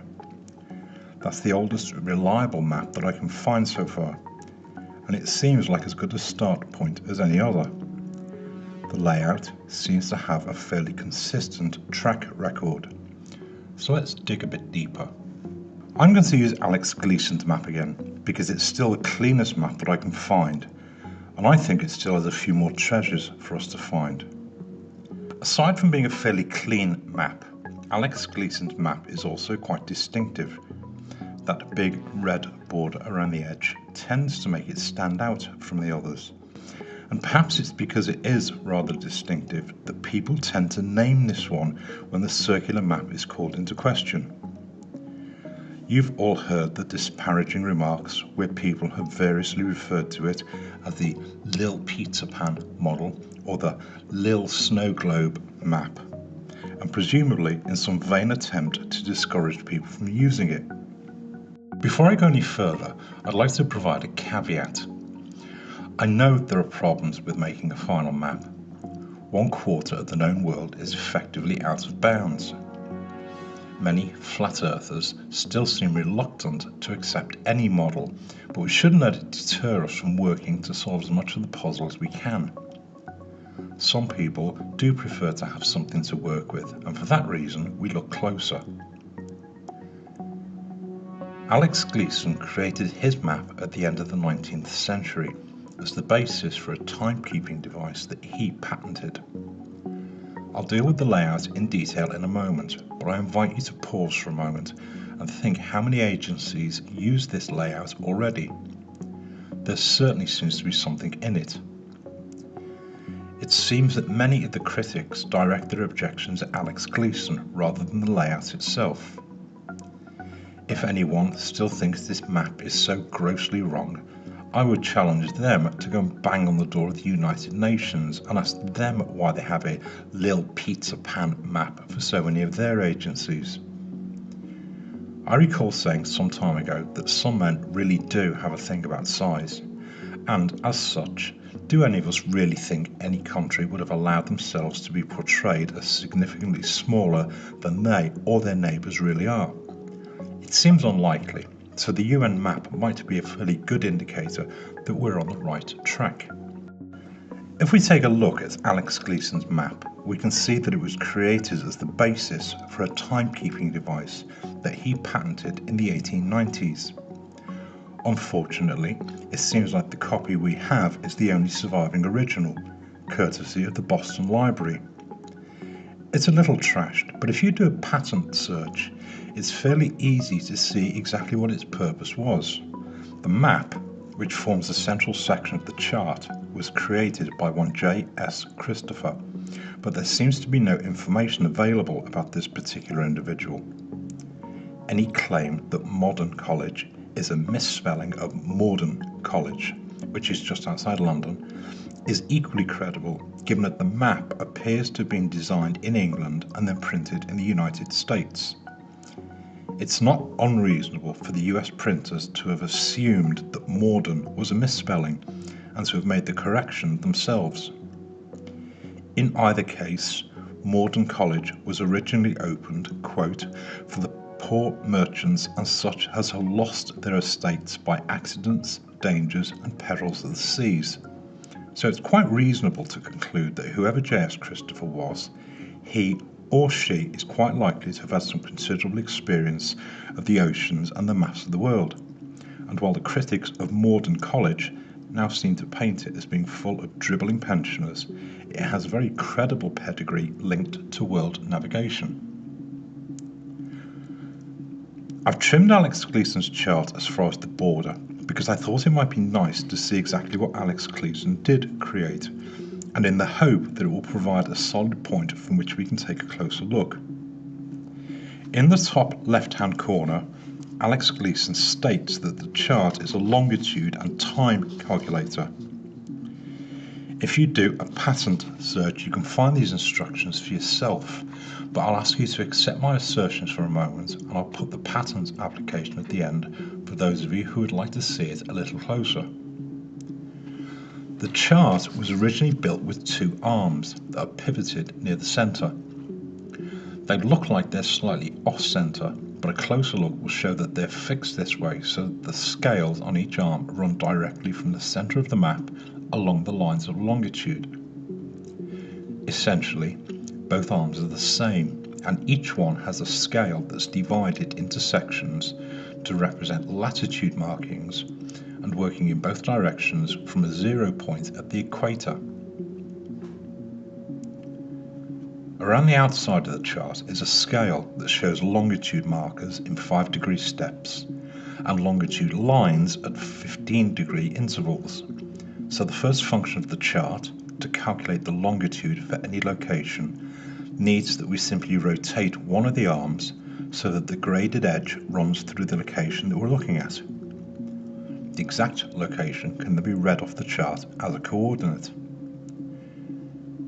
By way of an example, let's suppose we use Philadelphia in North America. By rotating one of the arms round so that it runs through Philadelphia, we can see from the main grid that it stands on the 75-degree line, and by reading the latitude marking from the scale on the arm, we can see that it lies at a latitude of 40 degrees north. The full coordinates for Philadelphia are longitude 75 degrees west and latitude 40 degrees north.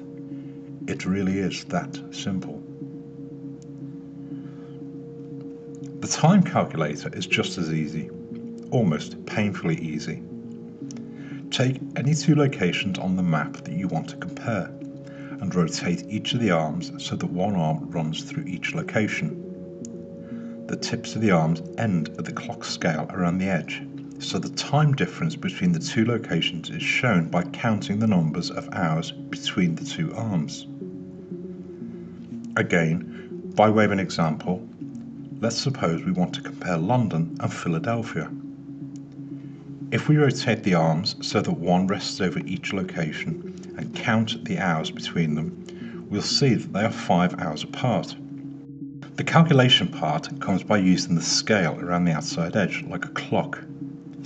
A spring washer keeps the arms the same distance apart, in this case 5 hours. I'll assume that we're in London at 3 p.m.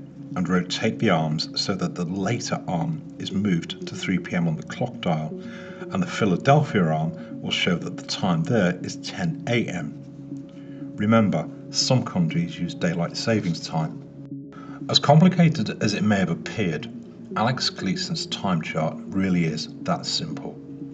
In fact, if you take a look at the patent application, he states that it really is simple enough for a child to use and no harder than reading the time from the face of a clock. If you take a closer look at the patent application, you'll notice that the accompanying map doesn't have quite as much detail as the poster version that most of us have seen. I can only hazard a guess as to why there's so much more information on the poster version, but given that no one else seems to have staked any claim to it, I'm inclined to believe that it was developed a little further when the poster version was produced to include some of the additional information around the main layout. Alex Gleason also seems to have been sufficiently satisfied that the entire layout was his invention to have placed his name at the top and to add the title that it serves as a new standard map of the world. As I said a moment ago, Alex Gleason's map is remarkable largely because it's quite distinctive. It seems that much of the opposition appears to be directed at Alex Gleason rather than the layout itself. So let's see if we can take some of the heat out of it and concentrate on the facts. The best copy that we have has the remains of one of the original arms. A nice touch, but a bit of a distraction for our purposes, so let's get rid of the arm and clean it up a bit.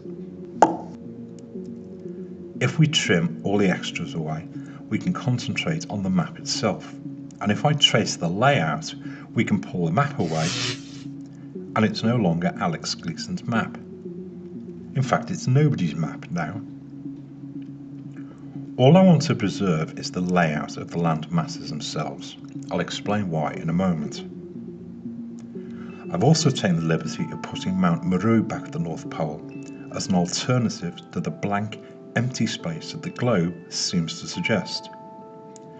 Much of the detail comes from Mercator's maps of the 16th century, while modern science seems to suggest that the North Pole has sunk in the last 500 years, and Father Christmas has moved his elves and his operational headquarters to Lapland. We now have what is generically referred to as an azimuthal equidistant projection, and I'm quite particular to use that word at this stage because in Alex Gleason's patent application he states that the longitude lines from the globe have simply been straightened out. So let's take this one step at a time and not judge him too harshly. We have a flat disk that shows the land masses around the world. For our purposes, it's as good as any other map of the world. It shows the principal land masses in relation to each other, and it's flat. So I'd like to call Alex Gleason up one last time before we let him rest in peace and take a closer look at his patent application. When someone files a patent application, the date that it's filed is recorded to avoid people stealing an idea while an application is processed or pending. As such, the date that a patent is filed and the date that it's finally allowed to stand are usually some time apart. It's the date allowed that matters most because it's the earliest date that the invention is considered to exist. The more eagle-eyed among you may have noticed that the application date and the allowed date are some 6 months apart. Now you know why.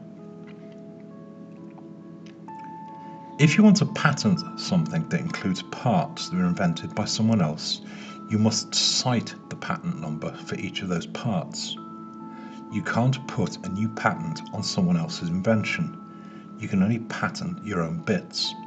When you apply for a patent, your application must cite the patent numbers for any part of your design that was made by someone else.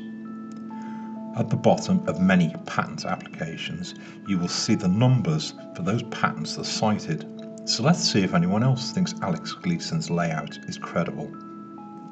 If you run a search on the internet using Alex Gleason's patent number, you'll find that there are 3 patents that use his map, all granted in the 1970s for a device called a Universal Planisphere Complete Guidance and Computer System that was invented by one William A. Eisenhower. A planisphere is a flat map of a spherical surface. A planisphere and a globe both show the same information, except that one of them is flat and the other is spherical. If you believe that the Earth is flat, it's reasonable to accept that a planisphere serves the same purpose as the globe does for those who still think we live on a little ball. That's your decision to make. The planispheres you've seen so far are all maps of the ground, so I'd like to step away from ground maps for a moment and set our sights a little higher, several thousand miles higher to be precise. In the same way that the flat, circular world has been wrapped around a ball to provide us with a model for the globe, the skies have also been portrayed as a sphere that surrounds the globe, and in the same way that a globe can be shown as a flat, circular map, so too can the skies. I know that many people, especially flat earthers, will shout that the skies don't tell us anything about the Earth on which we live, but I would beg to differ. The sky, and specifically the sun, the moon and the stars, have long been used in navigation to tell us exactly where we are on the surface of the Earth. If we know exactly where the sun, moon and stars are on any date and time, it's fairly easy to establish your exact position on the face of the Earth. They provide us with a reference system. In the same way that the ground can be mapped as a planisphere, so too can the skies, and when the two are used together, they provide an extremely reliable indicator of exactly where you are on the face of the Earth. So I invite you to think about how we navigate around the world. Most people accept that GPS and local maps will generally get you from A to B, but let's remember that GPS is a fairly modern invention. On the land, navigation is fairly straightforward. In towns and cities we follow roads and landmarks, and out in the open countryside where there are few recognisable points of reference, we use a map and compass. Every good navigator knows that following a compass needle seems like a good idea, but that it's practically impossible to keep a steady compass while you walk. The correct method to navigate with a compass is to take general compass direction from the map, let the compass point in that direction, and pick a landmark to which the compass is pointing. Navigation is then as simple as walking to that landmark, and any route over the land is simply a case of walking from point to point until you get to your destination. On the oceans, navigation is a little more precarious because there are no recognisable landmarks. The earliest navigation over the seas relied on staying within sighting distance of the land masses.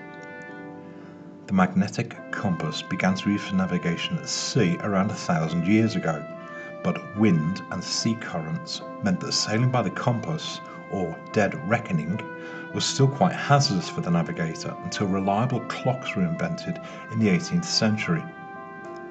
As such, there was very little by which a navigator could be sure of his position on the oceans, except for using the sun, the moon and the stars. They are sufficient to help navigators across the empty expanses of ocean until a lookout saw land. Radar was developed during the Second World War to provide radio beacons to mark the coastlines of the world, and now, by whatever means, GPS provides a fairly accurate referencing system across the whole world.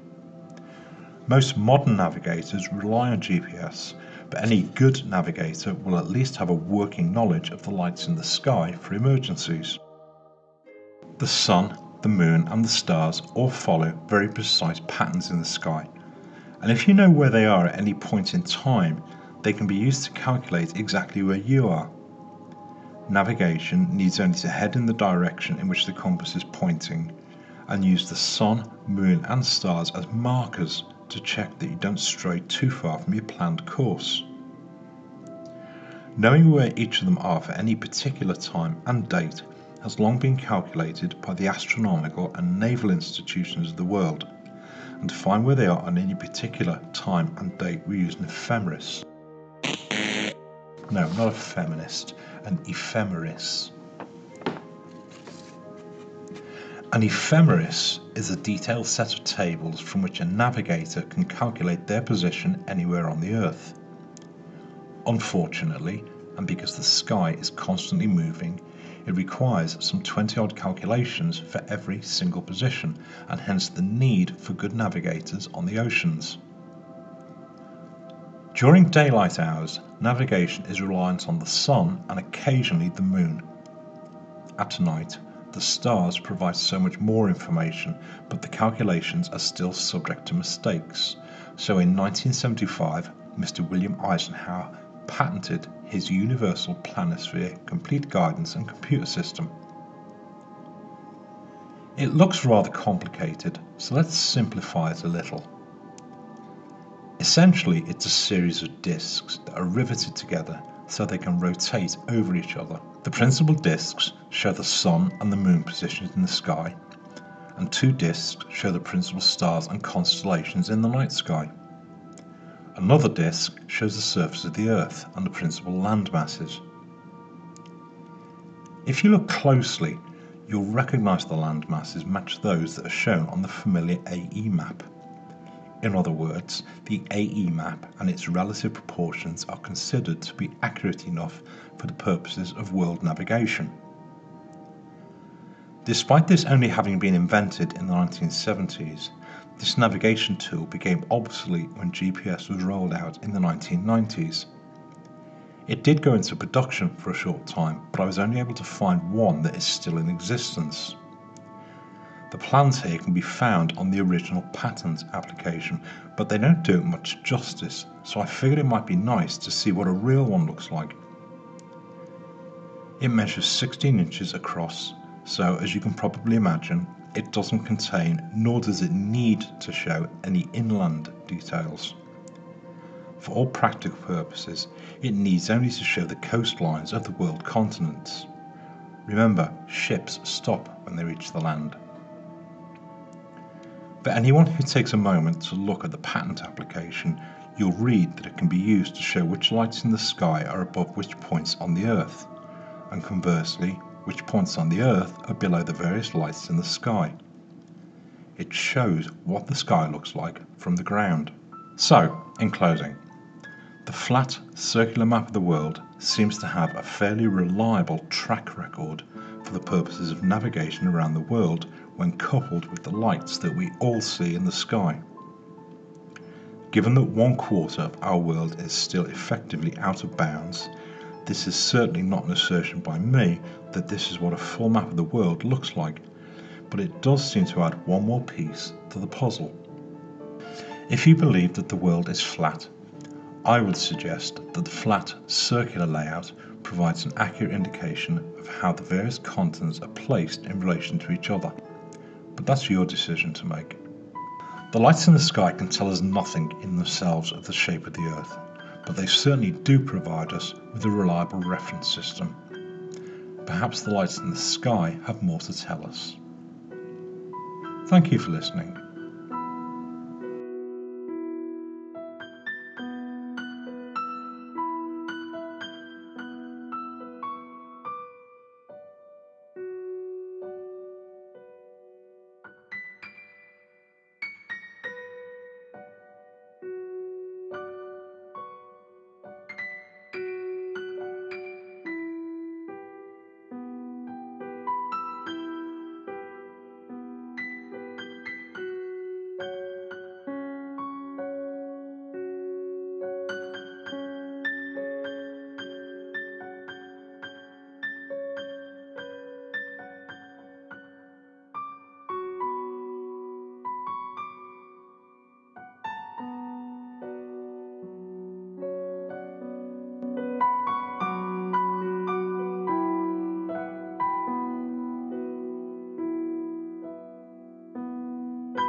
Perhaps it's time for a change of pace.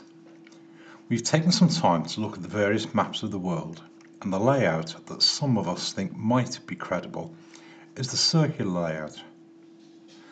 It's generically referred to as an azimuthal equidistant projection, and while it still has some questions, it seems to be the best that we can find for the moment.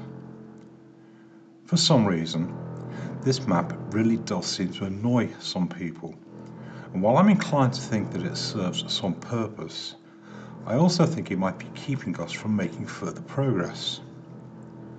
Most of us can find our way around this map. The landmasses that it shows certainly seem to exist, but in the absence of further evidence that can accurately place them in relation to each other, perhaps we should let them sink into the oceans for now and look a little further afield. I'll leave Antarctica there for the time being, so that none of us go falling off the edge.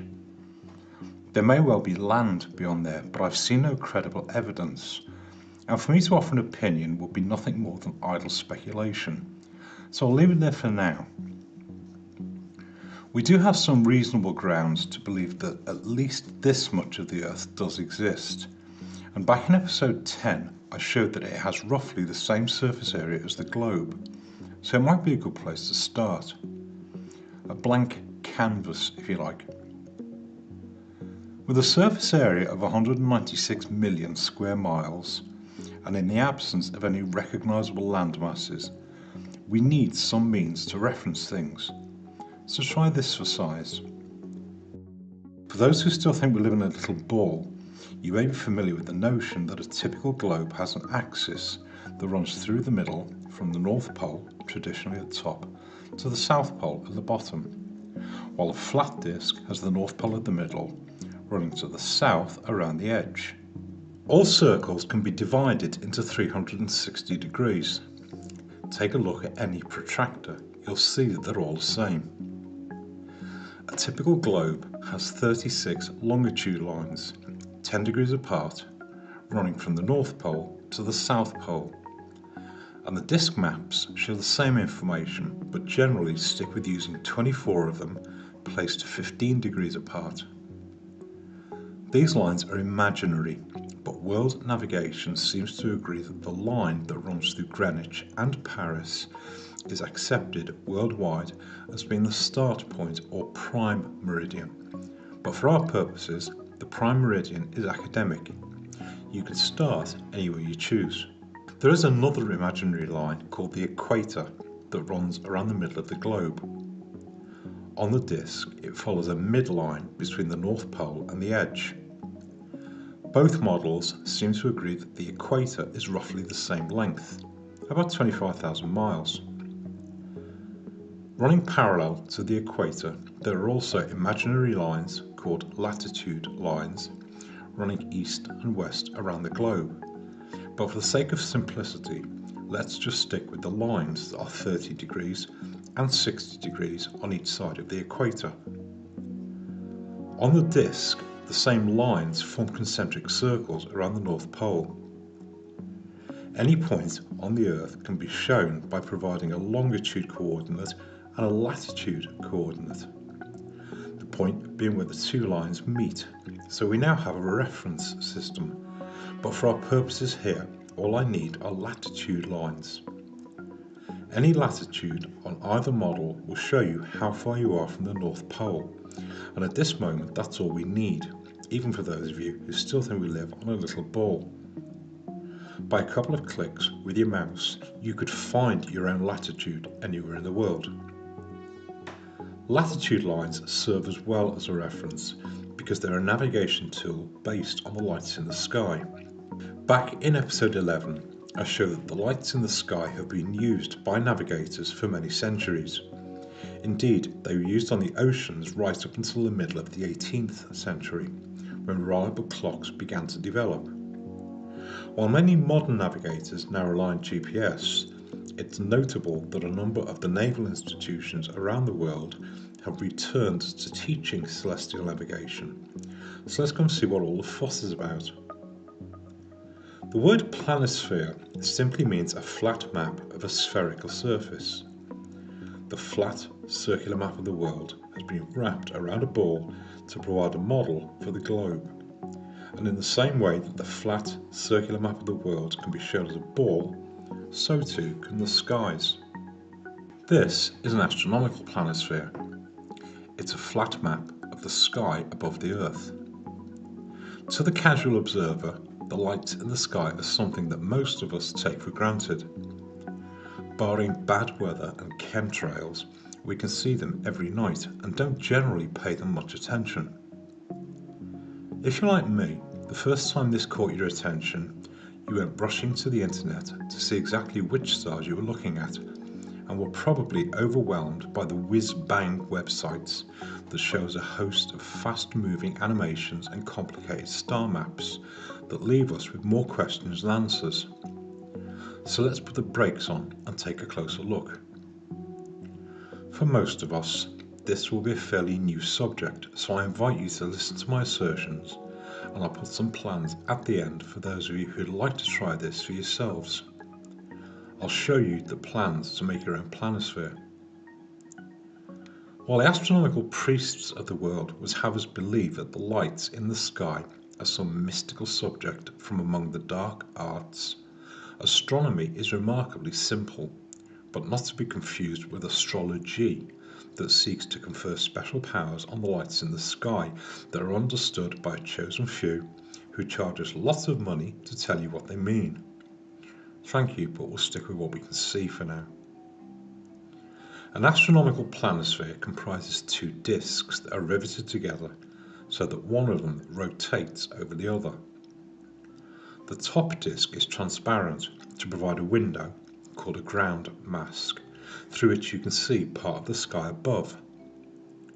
The disk underneath is called a star map or sky map and shows the lights in the sky.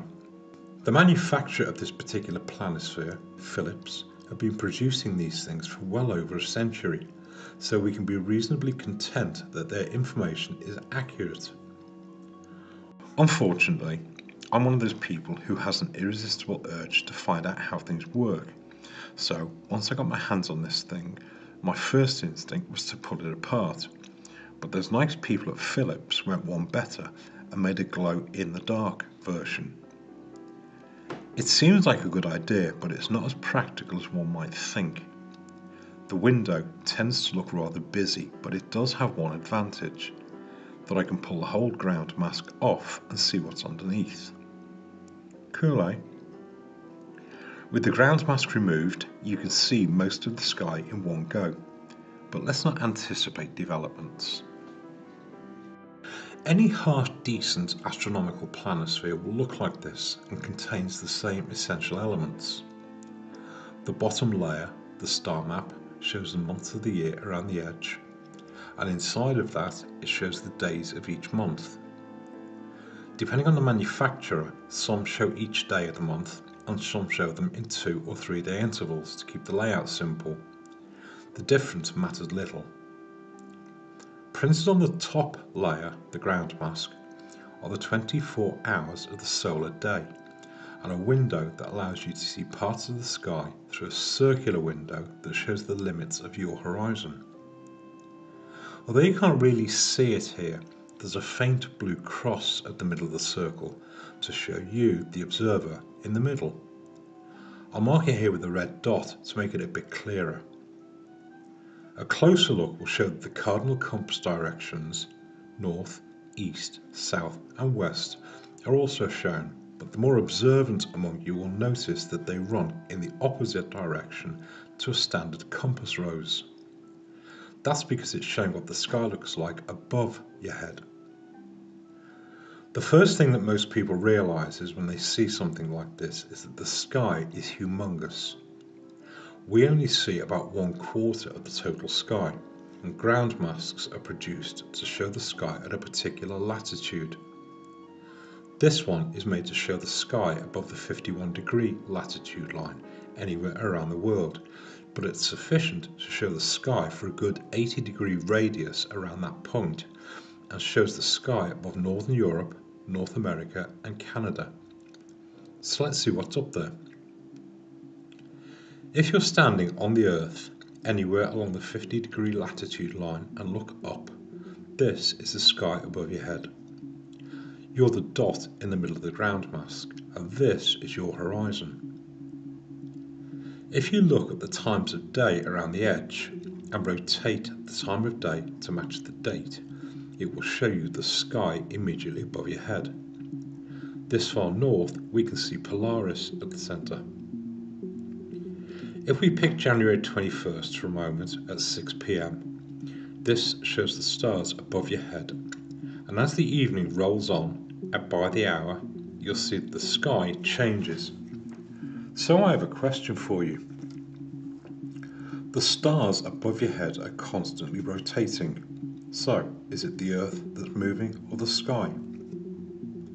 For many centuries, people accepted that the sky moves above their head, until the 17th century when the theories of Copernicus and Galileo set the whole thing spinning and tossed it into outer space. Many flat earthers seem content to accept that it is the sky that moves, and that the Earth is indeed stationary. So if we keep the ground mask still and let the sky revolve, you'll see that as January the 21st moves along by the hour, the sky rotates above your head. The effect is exactly the same. You're standing still and the sky rotates above you. So let's look closer. The stars that you can see here are called background stars, and they all rotate from east to west around Polaris. Hour by hour, the sky rotates above you. In fact, if we pick one star for a moment, I'll use Betelgeuse, and let the day progress, you'll see that it approaches from the east, it crosses the sky and disappears beyond your horizon to the west.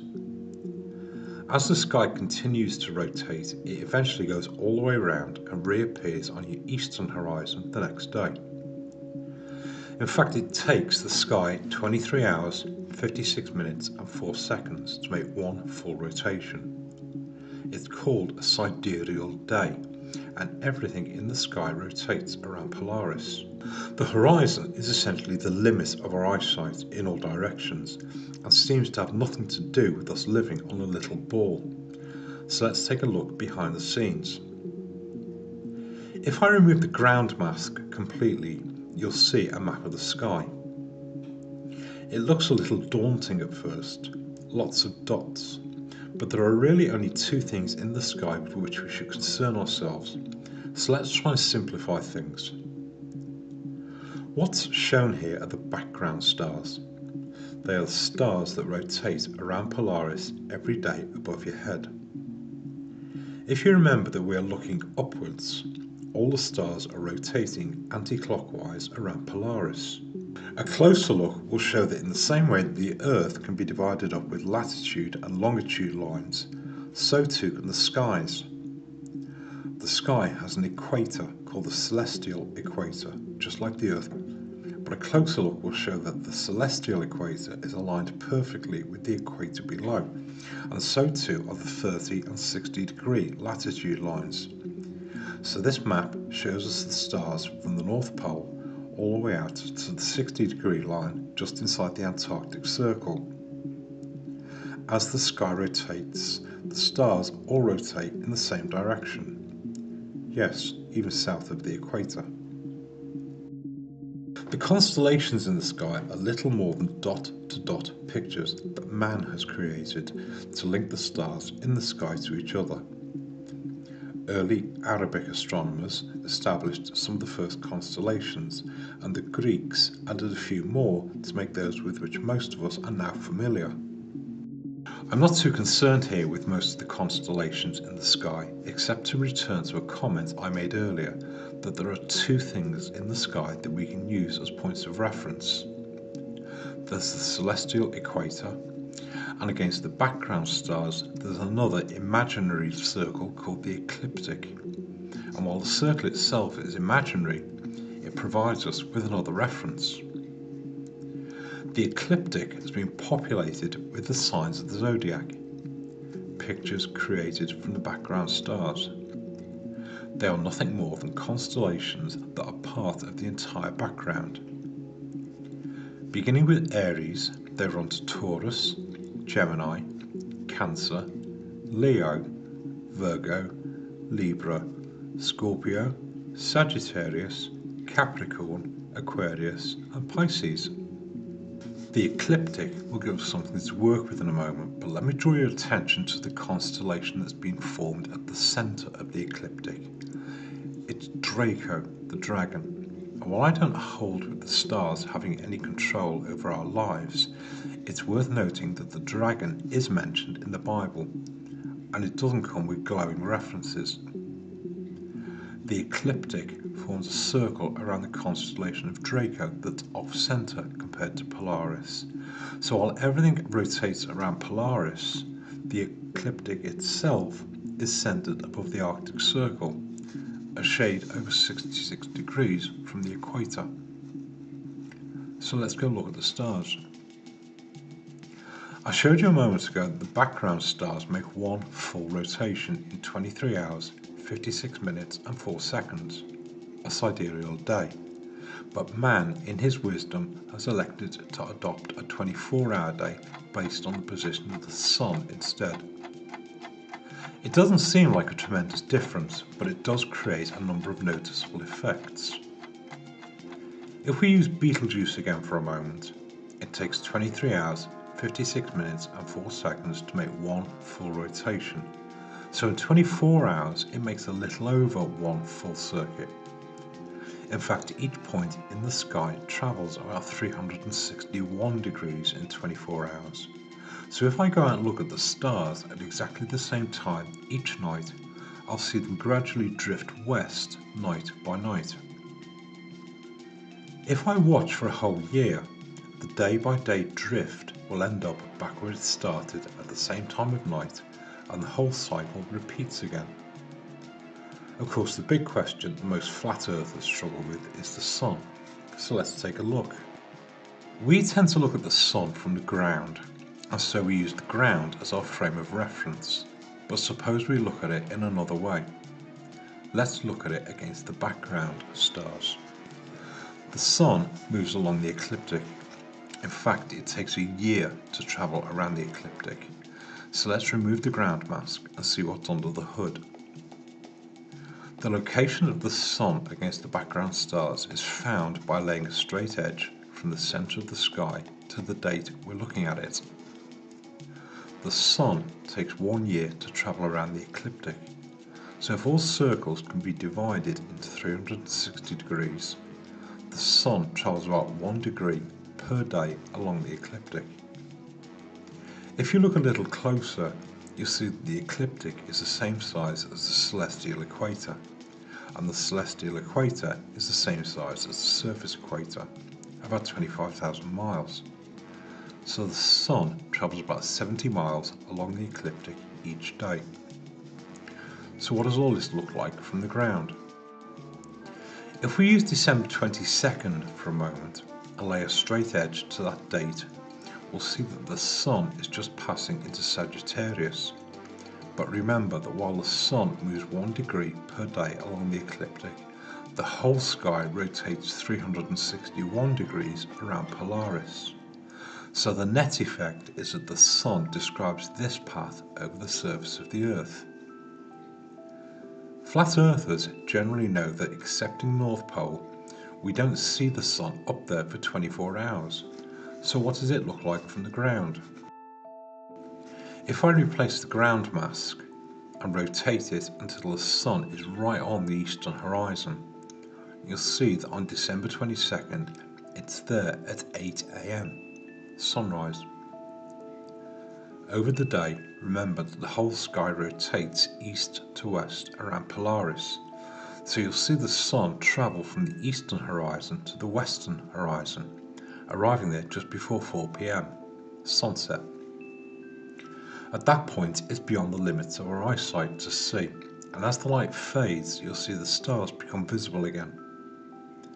I'm not too concerned here with the twilight hours, as they seem to do little more than help fudge the length of the day to support the spinning ball illusion.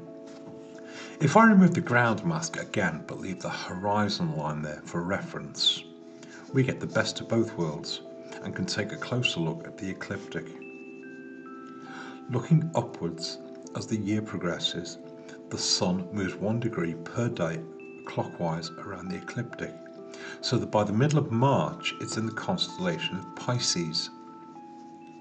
If we take March 21st, you'll see that it crosses the eastern horizon at about 6 a.m.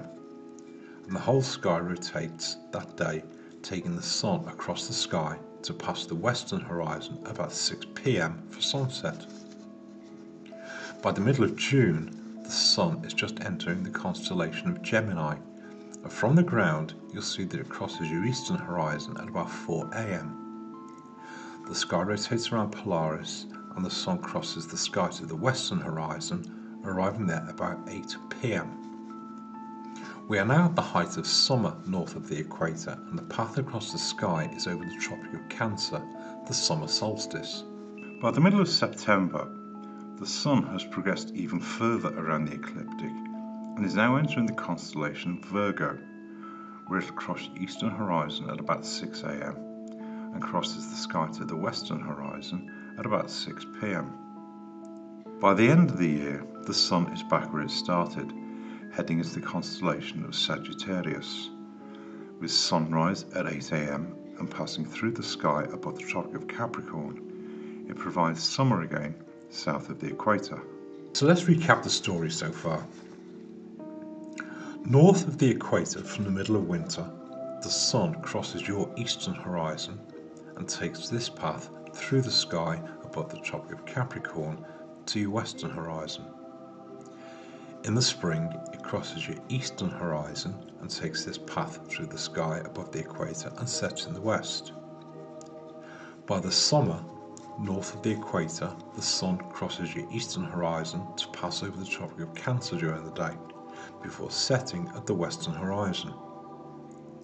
It then continues to head away from Polaris through the autumn equinox, and finally by the middle of the northern winter, it's back where it started and rises above the Tropic of Capricorn, 1 year from where we began.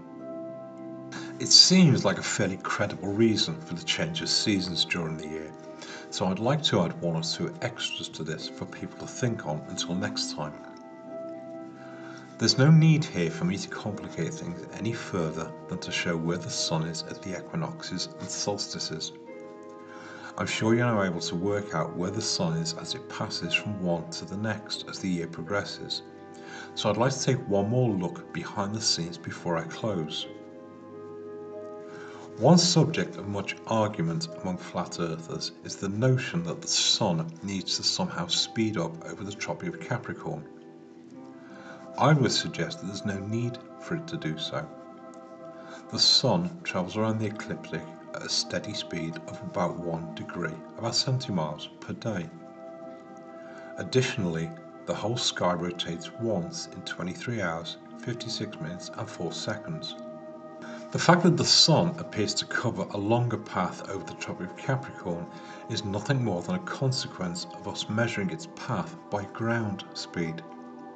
Its speed in the sky looks pretty constant from here. So, in closing, I appreciate that for most of us this subject is still fairly new and takes a slightly different approach to a problem with which we've wrestled for some time. As such, it's probably a good place to finish for the moment and provide people with some time to digest these things before we move on to take a closer look at the Moon and the wandering stars that we colloquially call the planets. And finally, I'd like to provide a caveat. An astronomical planisphere is an observation tool. I have no doubt that the people who make these things think we live on a little ball, but I think the Earth is flat, and this thing seems to show me exactly what I can see in the sky. So let me preempt the naysayers, who will say that planispheres for the southern hemisphere show something different. Let me counter it only with an assertion that they appear to show exactly the same thing. We appear to be looking at the same sky with the same stars going in the same direction. But that's your decision to make. You'll recall that at the start of this episode, I said that I'd show you the plans for a planisphere so that you could make one for yourselves and take a closer look. The Canadian National Research Council have produced a Northern Hemisphere planisphere for anyone to download and make. If you go to their website, there's a link to a PDF that you can print out on 2 sheets of paper and make a planisphere for yourself. I'll put the link in the description box below. When you print the document, it will give you 2 pages that look like this. Cut out the circular star map and cut out the frame for the ground mask. You'll also need to cut out the circle inside the horizon to create the ground mask itself. Once they're cut out, fold the flaps along the dotted lines and slide the star map into the frame. I found it made things easier to then tape the whole thing by the edges to a sheet of card that allowed me to hold the card while I rotate the star map. There, you're ready to go. On the basis that you can only see the stars at night, this particular model shows the hours between 6 PM and 6 AM, but it's a good place to start and take a look at the sky for yourself. Simply align the date with the time of day and it will show you which constellations are above you. Remember, you're standing at the centre of the ground mask.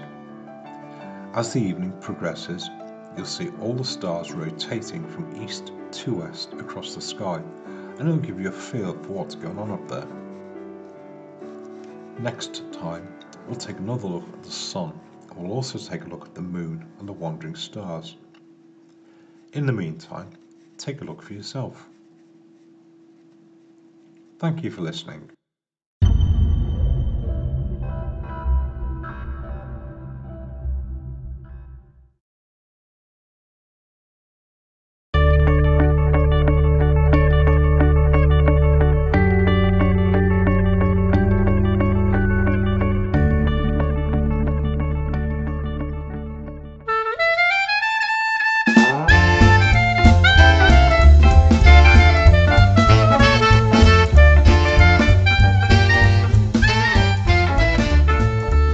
Welcome back. Back in episode 7, I offered you a riddle about the moon, that it appears to travel from the Tropic of Cancer to the Tropic of Capricorn and back again, like the sun does. But it does so every month. Aside from a few naysayers who offered their usual objections, nothing of any substance was offered. The basis for my assertion was the information that those nice people at timeanddate.com provide us with, but I'm not sure that information is as accurate as they'd have us believe. So let's look a bit closer. So that we can all get our bearings, most people are familiar with lines of longitude. On a globe, they run from the North Pole, traditionally at the top, to the South Pole at the bottom. And on a flat disc, they run from the North Pole at the middle to the south around the edge. The traditional globe has a line called the equator that runs east and west around the centre of the globe. On a circular map, it follows a midline between the North Pole and the edge. There are more latitude lines that run parallel to the equator, but for the sake of simplicity, let's stick with the lines that are 30 degrees and 60 degrees on each side of the equator. On the disc map, the same lines form concentric circles around the North Pole. There are 2 more lines about 23.5 degrees on each side of the equator. They are colloquially called the Tropic of Cancer to the north and the Tropic of Capricorn to the south. On the circular map, they are just inside the 30-degree line and will provide us with a useful reference later.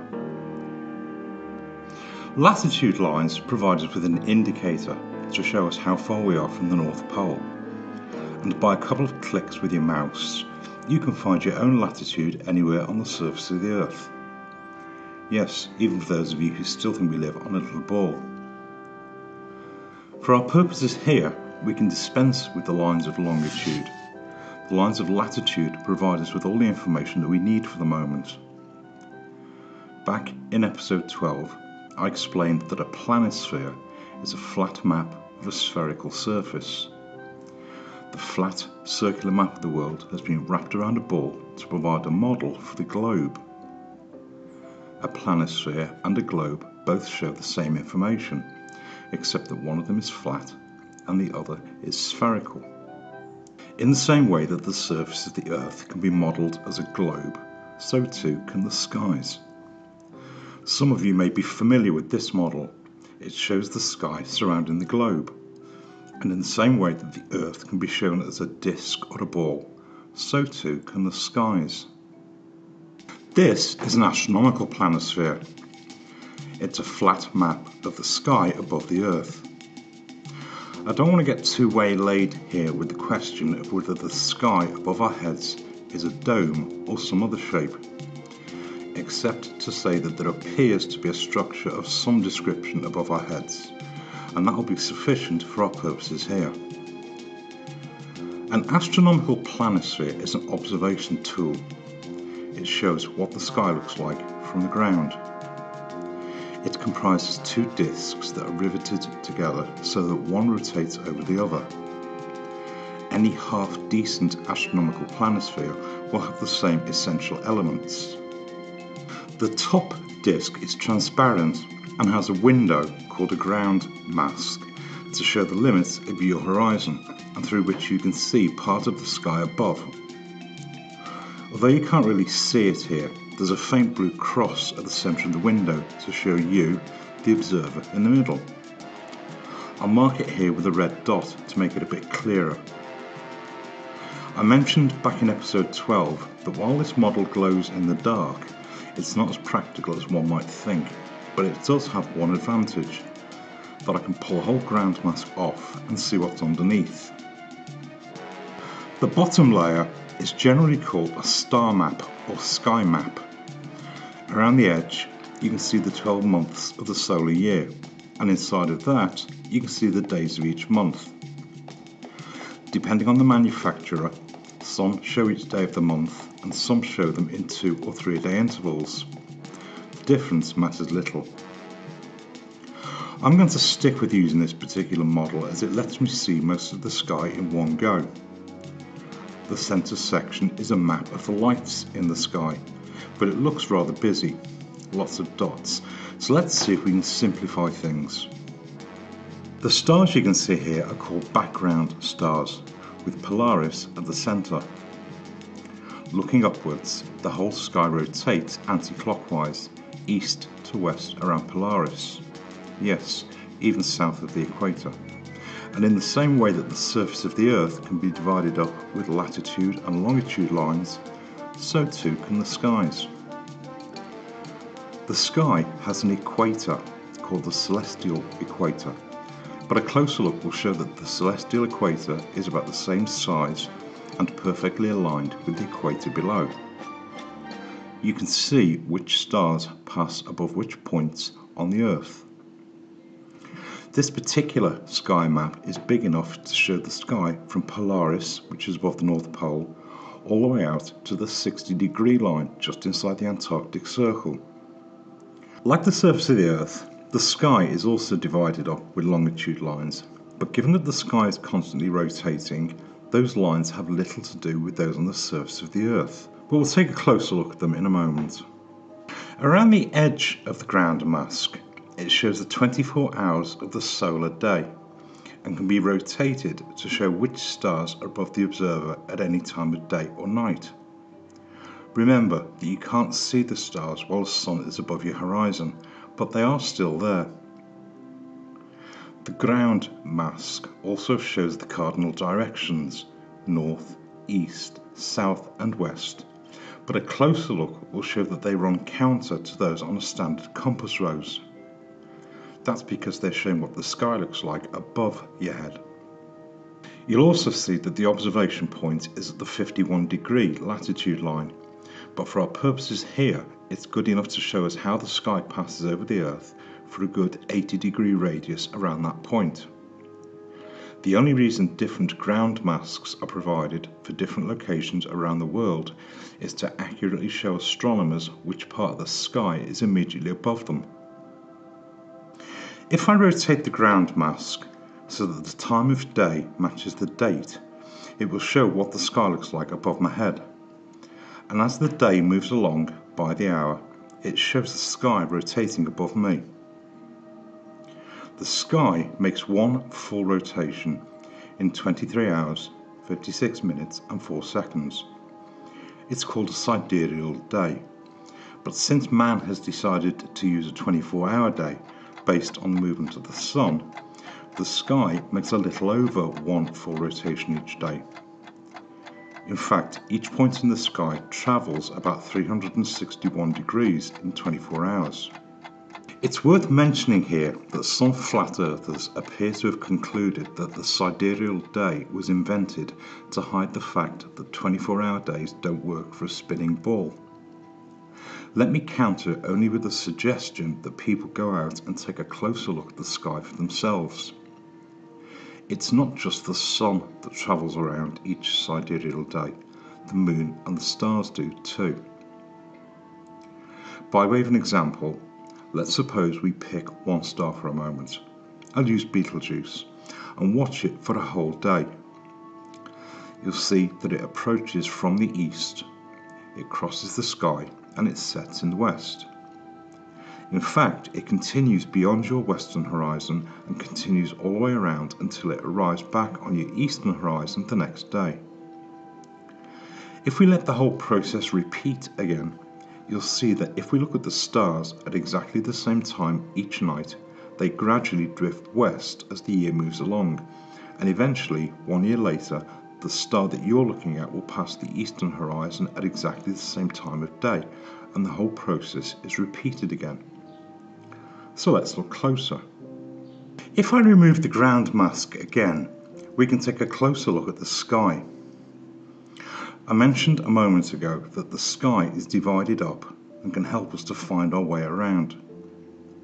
The celestial equator is immediately above the equator below and divides the sky into two areas that are north and south of the equator. The sky also has meridian lines running from Polaris at the middle to the south around the edge.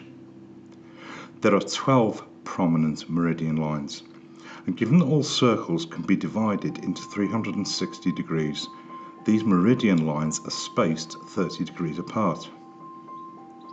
The latitude lines in the sky form concentric circles around Polaris, and like the surface of the Earth below, they are referenced using degrees that work from 0 points at the celestial equator. There is another reference in the sky called the ecliptic that's about the same size as the celestial equator, about 25,000 miles. It's easy to identify as it's being populated by the signs of the zodiac. They are nothing more than dot-to-dot pictures that are part of the entire background. Beginning with Aries, they run to Taurus, Gemini, Cancer, Leo, Virgo, Libra, Scorpio, Sagittarius, Capricorn, Aquarius and Pisces. If I bring up the meridian lines, you can see that the sky is divided into 12 sections and there is one zodiac sign for each section. It's useful as it gives us a better idea of where to find things. The astrologers of this world might be able to help us here as they look at the sky as a self-contained system. Each of the 12 sections are called houses, and each one is named for its dominant zodiac sign. One of the things that many flat earthers struggle with is the sun, so let's take a closer look. We tend to track the sun based on our position on the ground, but let's suppose we look at it in another way. If we look at it against the background stars, our position below needs nothing more than for us to know how far we are from the centre. We can then look up and know what we expect to see. Looking upwards, the sun travels clockwise along the ecliptic. In fact, it takes a year to travel around the ecliptic, So if all circles can be divided into 360 degrees, it means that the Sun travels about 1 degree per day along the ecliptic. The position of the Sun on the ecliptic can be found for any day of the year by laying a straight edge from the centre of the sky to the date that we're looking at it. So let's suppose we start with December 22nd. You'll see why in a moment. You'll see the Sun is just entering into the house of Sagittarius, but you'll also recall that the whole sky makes one full rotation that day too. The net effect is on December 22nd, the Sun describes this path over the face of the Earth. I'm not going to repeat this for every day of the year, but we can keep track of things if we watch it month by month. If the Sun travels 360 degrees around the ecliptic in 1 year, then it must travel an average of about 30 degrees in each of the 12 months. So if I let the meridian lines divide the ecliptic into 12 sections, we can see where the Sun is on the ecliptic month by month. We started on December 22nd, so 1 month later I can lay a straight edge to January 22nd, and you'll see that the Sun is just entering into the house of Capricorn. The sky makes one full rotation that day, so the Sun describes this path over the Earth.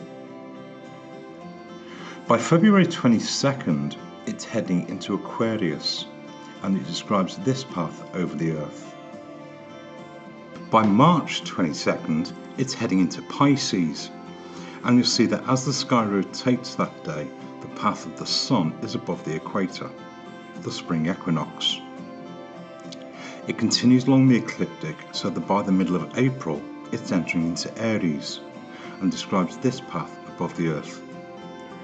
By the middle of May, it's in Taurus and describes this path, and by the middle of June, it's heading into Gemini, and you see that the Sun's path above the Earth is much closer to Polaris than when we started. In fact, if you think back to the surface for a moment, you'll see that as the sky rotates that day, the Sun passes over the Tropic of Cancer, the northern summer solstice.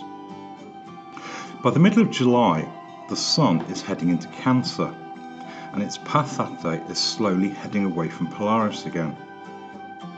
By the middle of August, it's heading into Leo, and by mid-September, it's heading into Virgo, and its path that day has returned to passing over the equator again, the autumn equinox. By the middle of October, the Sun is heading into Libra, and its path over the Earth has now moved south of the equator. By the middle of November, it's heading into Scorpio, and by the middle of December, it's heading back into Sagittarius, and its path that day is travelling over the Tropic of Capricorn, 1 year from where we began.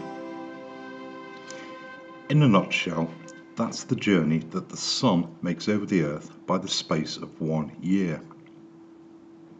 If I retrace the 12 daily paths that we just saw, starting in mid-December, you'll see that the path of the Sun moves progressively from the Tropic of Capricorn to the Tropic of Cancer in June, and then returns in the opposite direction until it reaches the Tropic of Capricorn again 1 year later.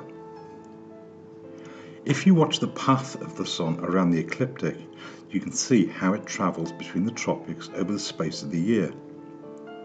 The daily movement along the ecliptic is too slow for us to notice, but the daily rotation of the sky around Polaris is sufficient for us to observe if we take a little time and have the patience to watch. We've only looked at this by 30-day intervals, but it's been sufficient for us to see how the sky is moving day by day. We used the 12 houses of the zodiac. Each one spans 30 degrees in the sky to cover a total of 360 degrees over the year. But man, in his wisdom, has created a year using 365 days. Don't ask me why. And that's ignoring the leap years that are needed to adjust the clock every 4 years.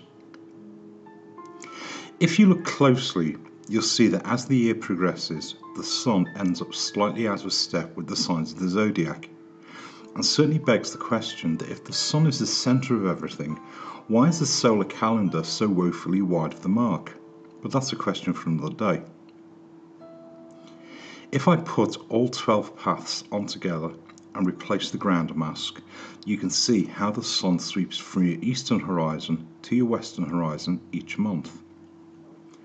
While the sun is within your horizon, the sky turns blue and it bleaches out the light from the stars.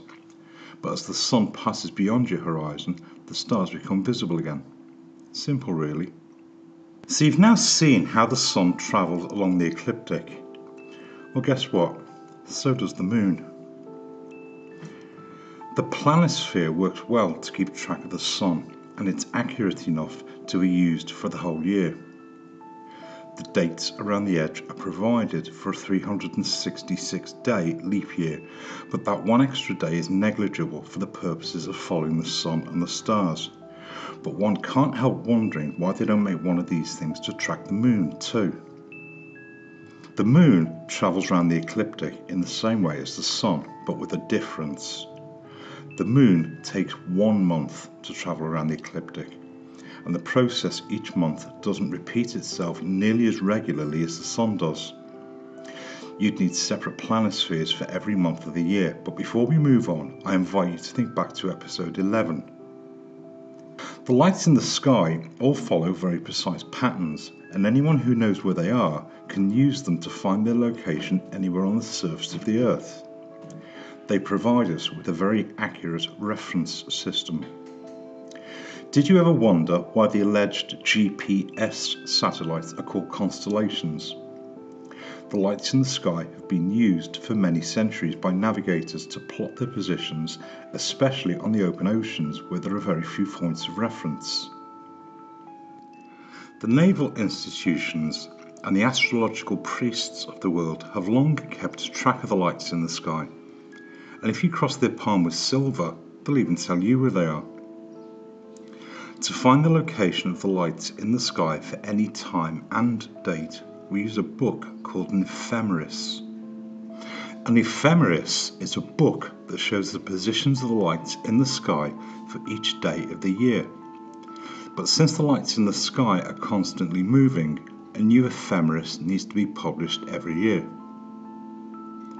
The first time this caught my attention was because the front cover tells me that in addition to the sun and the moon, it also shows the position of the wandering stars that we colloquially call the planets. The book itself comprises pages and pages of numbers, but once the initial shock has subsided, it's really quite straightforward. So I invite you to listen to my assertions, and I'll put a sheet at the end for those of you who'd like to take a closer look. An ephemeris is a geocentric catalogue that shows where the various lights are seen in the sky for every day of the year. For our purposes here, the positions of the moon are all we need for the time being, but there may be a few surprises for us to find. Let's see where it goes. An ephemeris is published every year. Raphael's ephemeris was first published at the end of the 18th century, and seems to have a consistent track record for accuracy amongst astronomers. To keep this relatively straightforward, I'll ask you to keep in mind how the sun moves between the tropics, and we can build from there. I mentioned a moment ago that the sky is divided into 12 equal sections, 30 degrees wide, and that each one is named for its zodiac sign. You'll also recall that the sky makes one full rotation in 23 hours, 56 minutes and 4 seconds. This is the ephemeris for March 2015. It looks rather complicated, so let's see if we can simplify things. Down the left hand side you can see the days of the month using the solar calendar, and the next column shows the corresponding days of the week. The position of the lights in the sky each day are given for midday at Greenwich in London. The next column shows the corresponding sidereal time compared to Greenwich, but it doesn't really concern us here for the moment. The next 2 columns have a little symbol at the top, a circle with a dot in the middle. It's the standard astronomical symbol for the Sun, but we've already seen the Sun using the planisphere, so we can skip it for the moment. Like the Sun, the Moon also travels around the ecliptic, but it does so in 1 month. The Moon travels much faster around the ecliptic than the Sun does. In fact, it travels about 13 degrees along the ecliptic each day. You'll recall me saying earlier that each house of the zodiac covers a 30-degree span of the sky, so the next column shows how far the Moon has travelled through each house for each day of the month. I've plotted the Moon positions here for every day of the month, but for our purposes here, we really only need to watch a few key points. If we start with March 1st, you'll see that the Moon is in Cancer, and as the sky rotates that day, the Moon describes this path over the surface of the Earth. Somewhat conveniently, it's near the Tropic of Cancer. By March 7th, it's reached as far as Libra. It describes this path over the face of the Earth, and you'll see that it's just past the equator. By March 14th, it's reached Capricorn. It describes this path over the Earth, and you'll see that it's approaching the Tropic of Capricorn. By March 19th, it's reached Pisces, and describes this path back above the equator again, and it finally returns to Cancer on March 27th, and we're back where we started. You'll see that by the space of 1 month, the Moon travels from the Tropic of Cancer to the Tropic of Capricorn and back again. In the same way that the Earth uses latitude lines to show positions relative to the equator, so too does the sky. But in the sky, the word declination is used instead to describe how far a particular point is from the equator. I don't want to complicate matters any further for the moment, but for those of you who want to take a closer look, the positions on each of the dates that we've just used can be confirmed in the declination column to show how the Moon travels between the tropics each month. If I trace the Moon's path, you can compare it to the Sun's ecliptic path, shown here in yellow. You'll notice that they are slightly different from each other. The Sun's ecliptic path above the surface of the Earth seems to be parallel with the surface below. The ecliptic path of the Moon is not parallel to the surface of the Earth. It's at an angle of about 5 degrees to that of the Sun. As the Moon circles above the Earth, sometimes it's higher than the Sun and sometimes it's lower. The Moon's position above or below the Sun's path is shown in the Moon's latitude column, and the column marked as node is simply the point where the two paths cross. So let's wrap this one up for now. Most of us have lived our lives believing that we live on a little ball flying through space. Everything we know has been based on that assumption. So once we realised that the Earth is flat, we all had to start again with a blank sheet of paper. The Sun, the Moon and the stars all seem to provide a remarkable clock in the sky, and each of them can provide us with different pieces of information about the world in which we live. And finally, one issue that's frequently thrown at flat earthers is that we can't explain the cause of lunar eclipses. You've all heard the old mythology about invisible monsters gobbling up the Sun and the Moon, and used to provide much material with which to ridicule the flat Earth. So try this one for size. On the front cover of the 2016 and the 2017 ephemeris, it tells us that it shows the location for the black moon. And whatever it may be, the astronomers of this world certainly seem to know where it is. They even have a name for it. They call it Lilith. Apparently, Adam in the Bible had a first wife, and her name was Lilith. And while I'm sure she's not whizzing around the sky above our heads and creating lunar eclipses, the black moon certainly seems to be a very credible notion among the astronomers of the world. Perhaps we can take a closer look next time. Thank you for listening.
Welcome back.